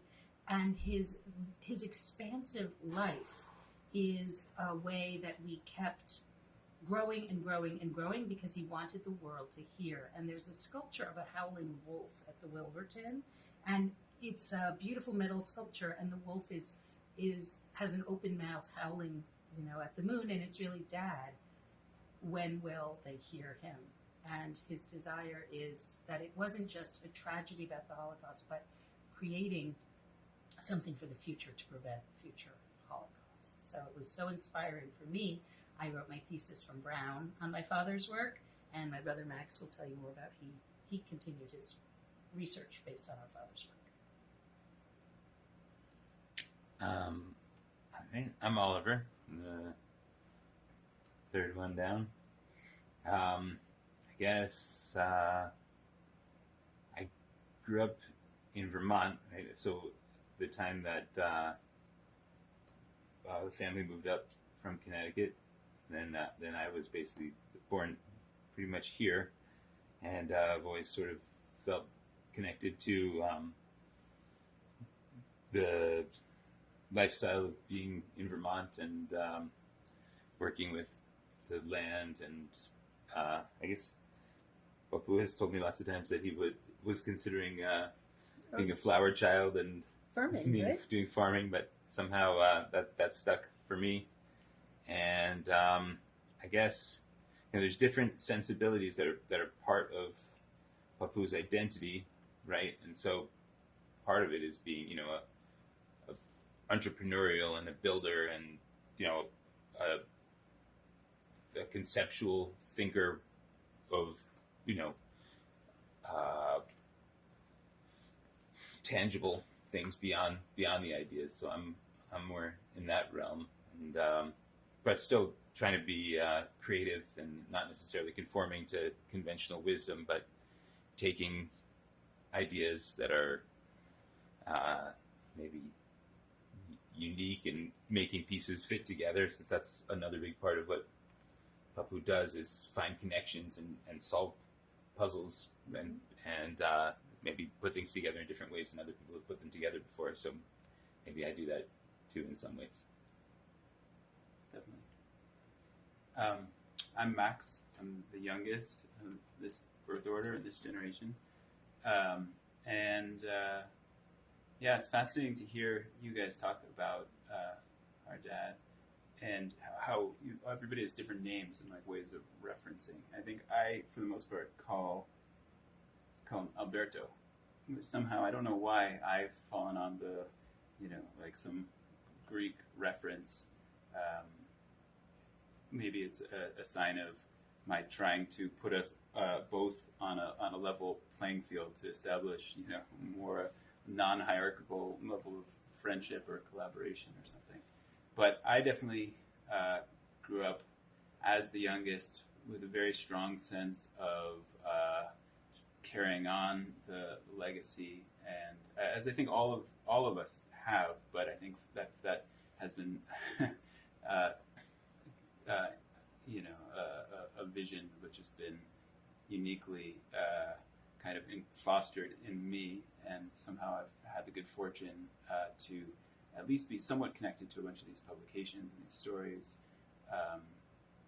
and from a young age kind of been involved and interested in mental health and in mental health research, but also in Judaism and exploring religions. And that was something which, as a young child, I remember going to explore not just synagogues, but also like monasteries, and going to visit, all different types of religious communities. We went to conferences. We went to South Africa to spend time with the Dalai Lama and all of these kind of international gathering of religious communities. And there was always kind of a drive behind that, with curiosity to understand, to kind of integrate, to see commonality. And I know that is a lesson which has come out of the war experiences, to kind of see beyond just the immediate and to understand the pattern behind kind of what we see in that depth. And, it's interesting how we all integrate these. I began by talking about how we all have called Albert, our dad, different names, but we also all have different names, and it's kind of interesting. I don't think I even realized how much like these Greek names, these family names, Romagnot names, come through onto us, and that's something kind of interesting. Albert's Jewish name, Hebrew name, is Jesula, which is kind of a name that only exists in this Romagnot community. And it's something, if you go into a Romagnot synagogue, you'll see like very prominently written on the like memorials on the walls. But I never, like when I would go to other synagogues, people would always be like, "What?" And it would be Yosela? Like, Yosela, yeah. And it's interesting how all of us, as we look at the family tree, and as we kind of look back in history, how we've seen how in many ways we continue, almost remarkably, without our knowing, continue these names, which are etched kind of in the family lore, which I don't think like, somehow it's a fluke or somehow it's worked out. But I think there's an intention to it. Intention. Naming after Moise, Albert's father, and Albert's Moshe. But I'm Zoe, Tylee Zoe, after one of your grandmothers, right? And my name is Yesuas, which is after Papu's other grandfather. Mm-hmm. And all the names keep getting repeated. Right, and my son, Noam, Eli, Moise. Hey, what do we read? Melissa, Devorah. It's a... Devorah is my Hebrew name. Yeah. Devorah Shana. But Meli is like honey. Melly is Greek for honey. Honey. And Tylee is for Thalia, who was one of the 12 muses. Right, and that's another. I was thinking that we each take some tradition from Albert's interests, and he's also a playwright, and famously wrote the prize-winning play at his high school. And I'm a playwright, and my son Theo, also Greek, is currently in Greece as a Fulbright scholar, at the high school, Athens College, that Albert attended. So we're continuing. Something I don't know that we talked about yet was this really remarkable trip to Greece. And it was all of our family. It was a 3-week trip. And Oliver's eldest, Gov, shared the whole trip with Dad. And because of Tylee and my school schedule with our children, I went on the first part, Tylee went on the second part, and the brothers met us in Crete. And that was an extraordinary experience to retrace Dad's footsteps and the Greek Jewish experience, and also for Dad to talk about. I went with him to Olympus, where were the Olympic Games? Delphi. It was that in Delphi, Dad? It was where Olympian Peloponnese. it was in the Peloponnese. It was actually where the Olympics first took place. And what he was really fascinated by was the transformation from competition to a church, because and we also went to Italy together with my son and Dad to celebrate his bar mitzvah. And then I went to Egypt with Dad and Oliver's son and my son the next year. And these epic trips back to history were all done with the lens of Dad's paradigm, the formal theory, and understanding how religions had evolved, how cultures had evolved, and how different gods had, changed over to the Abrahamic and the Christian gods. And it was really an incredible education. And I also remember that Dad always bought books wherever we went. Whatever kiosk I wanted to buy the shiny jewelry, but he would buy the books, and he would say to his grandchildren, sit beside me and let's read these books together and let's get smart. Mm-hmm. And I saw that Jewish value of education, even in our trip. It was Dad's desire to really understand the cultures, the myths, and to educate himself. Even though he's so educated already, he wanted for his grandchildren to share knowledge. And that was very beautiful to see. I don't know if you spoke about this, but we had very untraditional bat mitzvah celebrations. The boys had more traditional, but when I was coming of age, we didn't really have an active Jewish community here. So my father stepped in and assigned us readings in the Chaim Potok book, The Wanderings, and we created an original musical and sort of immersive experience at our home, which is now Oliver's farm.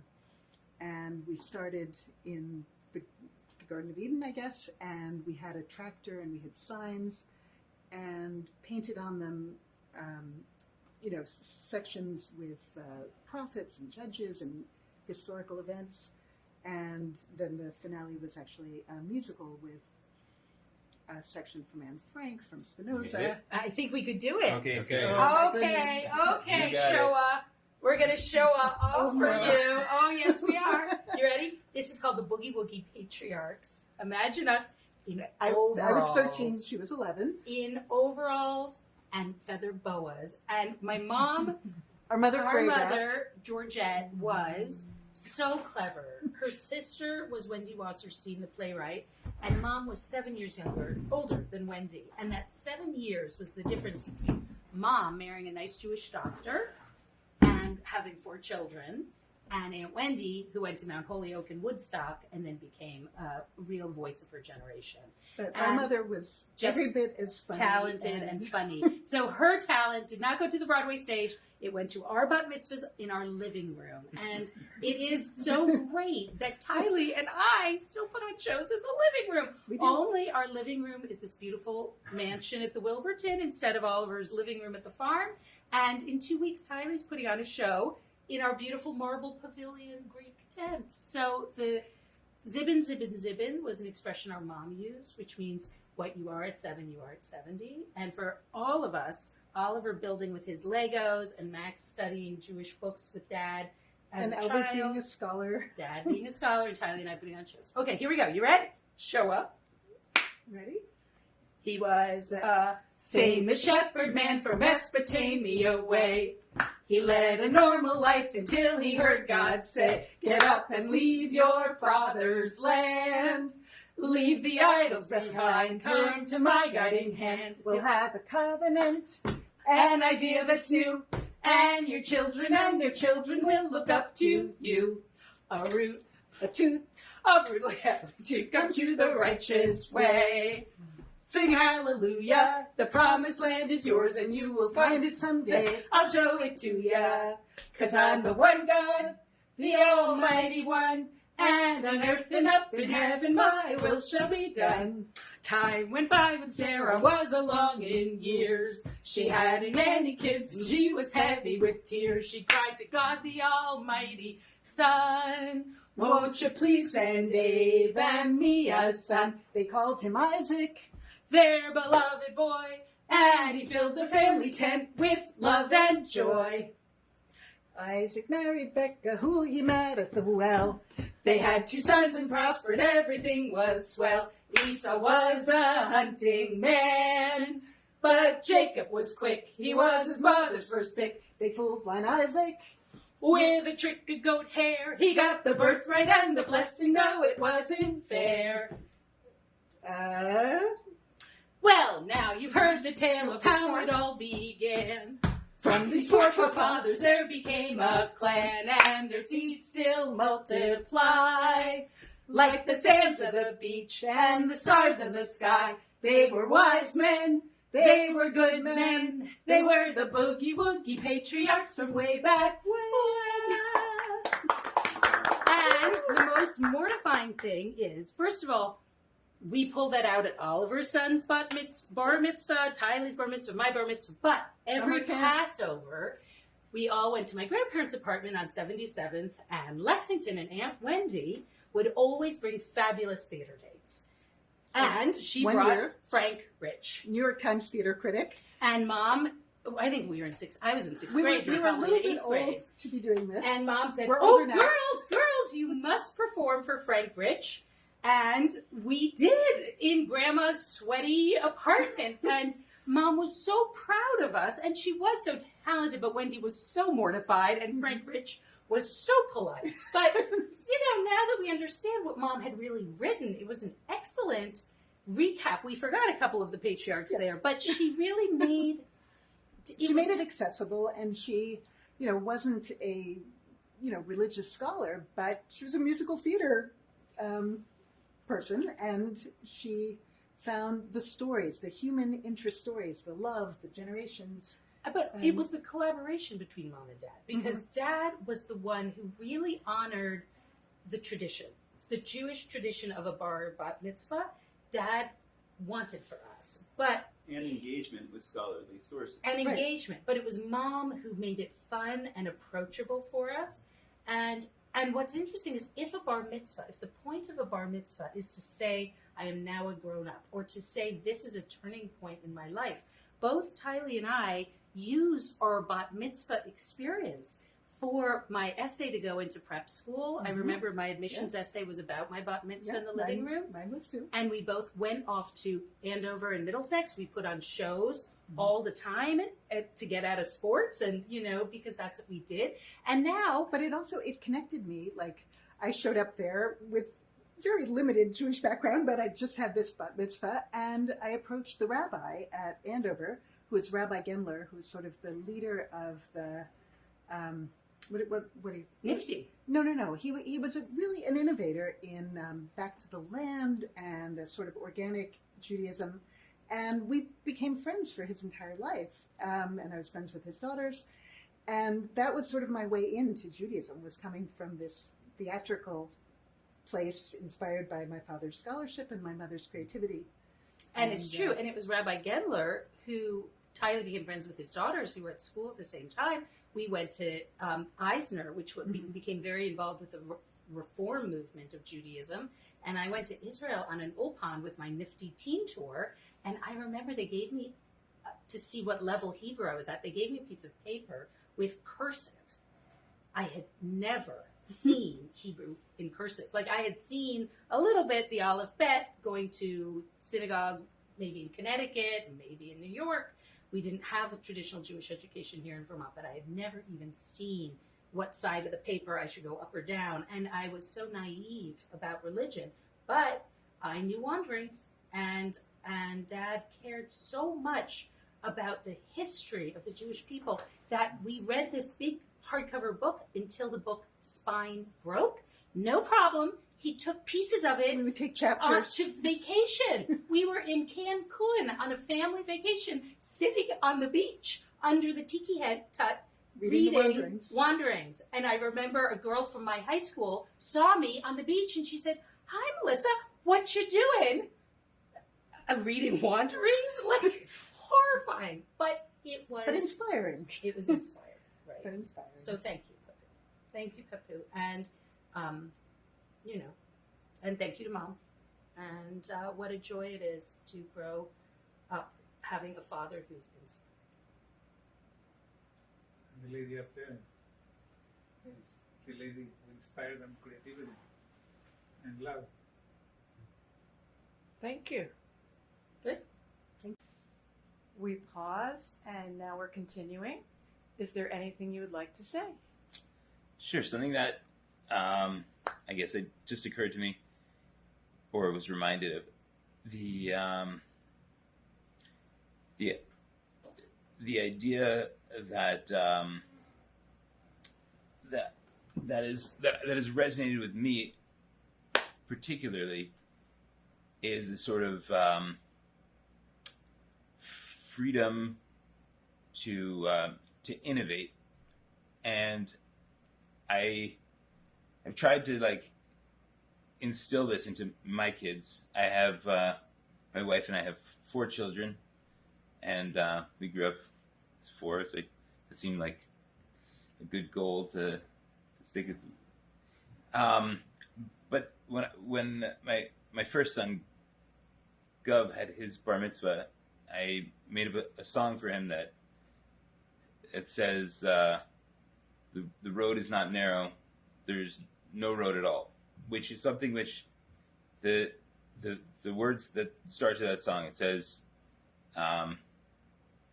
Rabbi Nachman talked about a narrow bridge, said the point was not to be afraid of it. I said, my father showed me another thing. The world is made of water, just jump right in. And that's kind of like an attitude of taking on challenges, confronting established norms, being engaged but not being humbled by society's expectations or limitations, and I think that that sort of bravery has resonated, and I tried to communicate that to my kids, that that there's a lot of magic that we've been blessed to embody, and just to run with it. And that means, people might tell you what the accepted rules of psychology or studying religion or how to run a business or how you should live, and there's lots of room for improvement in all of these areas. And I've said, okay, we can do that in our own ways too. So yeah, I found a lot of my own spiritual practice and my own cultural identity I haven't so much felt traditional bounds of like Judaism or anything in my life. I tried to sort of like figure out where the comfortable or uncomfortable, where that point is that it feels real. And so we have some rituals within our house. We do gather on Friday nights, and that's become a central thing. And actually, Papu comes a lot to that, and I see him enjoying. I see him appreciating that, like, we have a community that comes together, and I think that's something that's important to my dad as well, to see people come together to share ideas, to share songs. And sometimes he said, why aren't you need to talk more, you need to talk about your week. And sometimes I'm just like, well, let's just sing, let's just let but he said, no, let's go around the room, let's talk about how we're feeling, let's talk about our ideas. And it's important to make time for that. And I think maybe there's a lot of there's a lot of opportunity for more of that. I don't know. Those are just a few ideas that I would throw out there. Max, you want to take the seat? You do the little 1 on 6. What was that? We forgot to talk about meaningful conversation. But you could do that conversation. All right. Thanks, brother. It's interesting, kind of weird pseudo memorial, like pseudo self reflection college essay or something. But no, it's okay. This is not much for pressure that my father puts on. I was thinking about I guess I grew up a little bit differently in that our parents, I'm the youngest by a bunch of years, and so my siblings, to a certain extent, had kind of left home, and and also Albert had moved back to Manchester at a certain point, and also our mother was working more at the inn. So I got, interestingly, to spend a lot of time with my father, and that it was a fascinating exposure from an early age, and part of like something which was really deep was, as I mentioned before, was clinical exposure, and also these kind of religious exposures, but also his family lore. And I don't know how you guys felt, but like I spent a good amount of time going to Greece with Papu, and then spending a good amount of time with the broader Greek family, and also and then branching out from there to broader kind of Jewish connections. And I think for me, after my bar mitzvah, it was interesting. I went to Greece for the first time with the expectation of something of a homecoming, and found it very hard to land there, and found this kind of sensibility of people saying, Greek people I would meet saying, "You're not a Greek, you're a Jew. Go to Israel," and then kind of going to Israel, and finding much more of a sense of connection and grounding. And that kind of opened doors to religious identity and scholarship in new ways. But fascinatingly, like years later, when I came back to Greece, and spending time with my uncles there, somehow I was gifted some of the family heirloom books. And one of them stuck with me, one of the oldest one, which has been passed down and has these beautiful inscriptions, which go back to the 1880s of the family names that have been passed down through it. The text is a fascinating mystical Jewish text. The Romaniote community is kind of known for kind of its mystical intentions, and this is selections from the Zohar, and one of the core parts is kind of how it opens, is with this line which says that the time of acting for God is when you should uproot, or kind of dig in, but with the intention of uprooting the Torah. And it's this wild idea, and it kind of goes back to what you were saying. At the time of when it really comes time to act for God, that's when you have to go against the Torah. And that is in many ways an ethic that we grew up with, which is when it really comes time for action, don't be afraid to go against what you think is normatively the right thing. And it's funny because normative behavior is really an essential ethos of Albert's work, and it's understanding norms as just being true, as just being norms. They're not what's right or what's real, but they're norms. And that's something that we've been really blessed with, having the ability to do, and kind of manifesting that teaching from that text is something which I'm grateful or at least I think that we've had success in, and I hope we can continue to have success in, which is that kind of delving in and being able to uproot and renew and rebuild, and kind of not being afraid to confront norms. And that's something which is this kind of odd legacy of being Greeks and Jews. Both these kind of diasporic ancient people who are always looking for home, who are always looking for not just home, but a better home, kind of coming back, but also going forward at the same time. And I guess that's kind of what this is, as an interval or as a conversation. I said it's like a college essay and a memorial. So it's like going backwards and going forwards. And in some ways, that's kind of like, as a family, we're this like ancient tribe, and yet we're making strides in terms of doing things differently and innovations across the boards. I was struck by being back in Yanina when we went there on this family trip, a house which had the name Levis on it, and written in Hebrew. Probably from 200 years ago. At this time when it's not like the relative liberties of being an American Jew where you can kind of do whatever you want.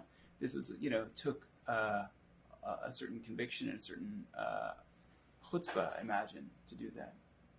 And in many ways, it's funny. Like I think it's something that we continue to do. And I think that's something Albert continues to do.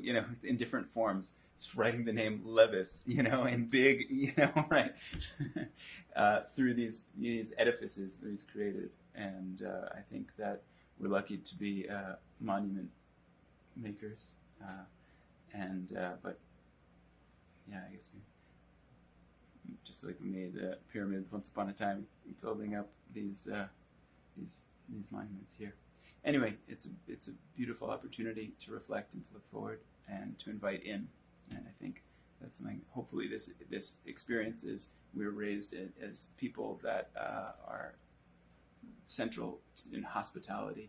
And hopefully this kind of conversation is a welcome for people to engage in these stories and to tell their own stories. Thank you. I'd like to say Hebrew prayer, concluding this occasion. Or we could all sing Revolution. What Hebrew prayer would you think of, Papu? Blessing of the wine. Sounds like a one to Perfect. drink. Yeah, then perfect. Let's have we can have a toast. A toast. You want I to? have all the wine. I'm going to pause the camera. Where's So the relevance of my work for today's world is that we're still in an experiential Holocaust, and that we have created so much conflict in the globe, in the universe, that nowhere are we safe, and that people continue to destroy the globe with conflicts like the Ukraine war, like the potential Taiwan war, the potential North Korean war,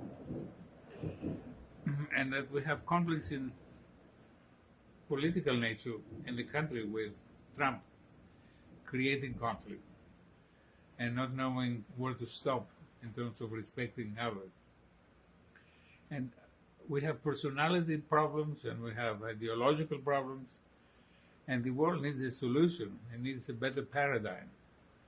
And this is where the world needs an intervention, a conceptual intervention, recognizing that we are collaborating in destroying the world, and all of us are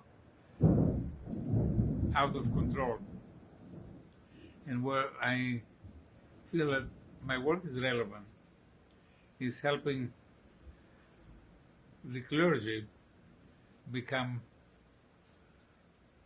more insightful in understanding what it means birth control, what it means population explosion beyond sustainability, where we are increasing the world's population to levels that are not sustainable anymore. And that the religions are creating more population without any responsibility and accountability. And so the elements that we're hearing now, the change of the weather all of a sudden becoming beyond what is natural and normal for this time of the year, and that is a phenomenon that is coming to our awareness left and right, be that in Vermont, be that in California, be that in Florida. All of us are experiencing destruction. And this, for me, is a warning that we have to become responsible, that we have to become wise, that we have to learn what is sacred. And sacredness is the global survival. And that is where I'm making a contribution. And that is where my work is of value, as learning the message of healing, the message of changing our paradigms, the way of understanding that reality is creating new norms that religions have to respect, rather than continue in their monopolistic way of controlling people like puppets, and not really helping to improve the family, but destroy the family, destroy the world. And that is where the message of my work is not just a beautiful Wilburton and a happy family, but the need for happiness in the world, the reality that it is possible to be happy families, the reality of being creative and creating beautiful universes like we have in this family. This is a good paradigm.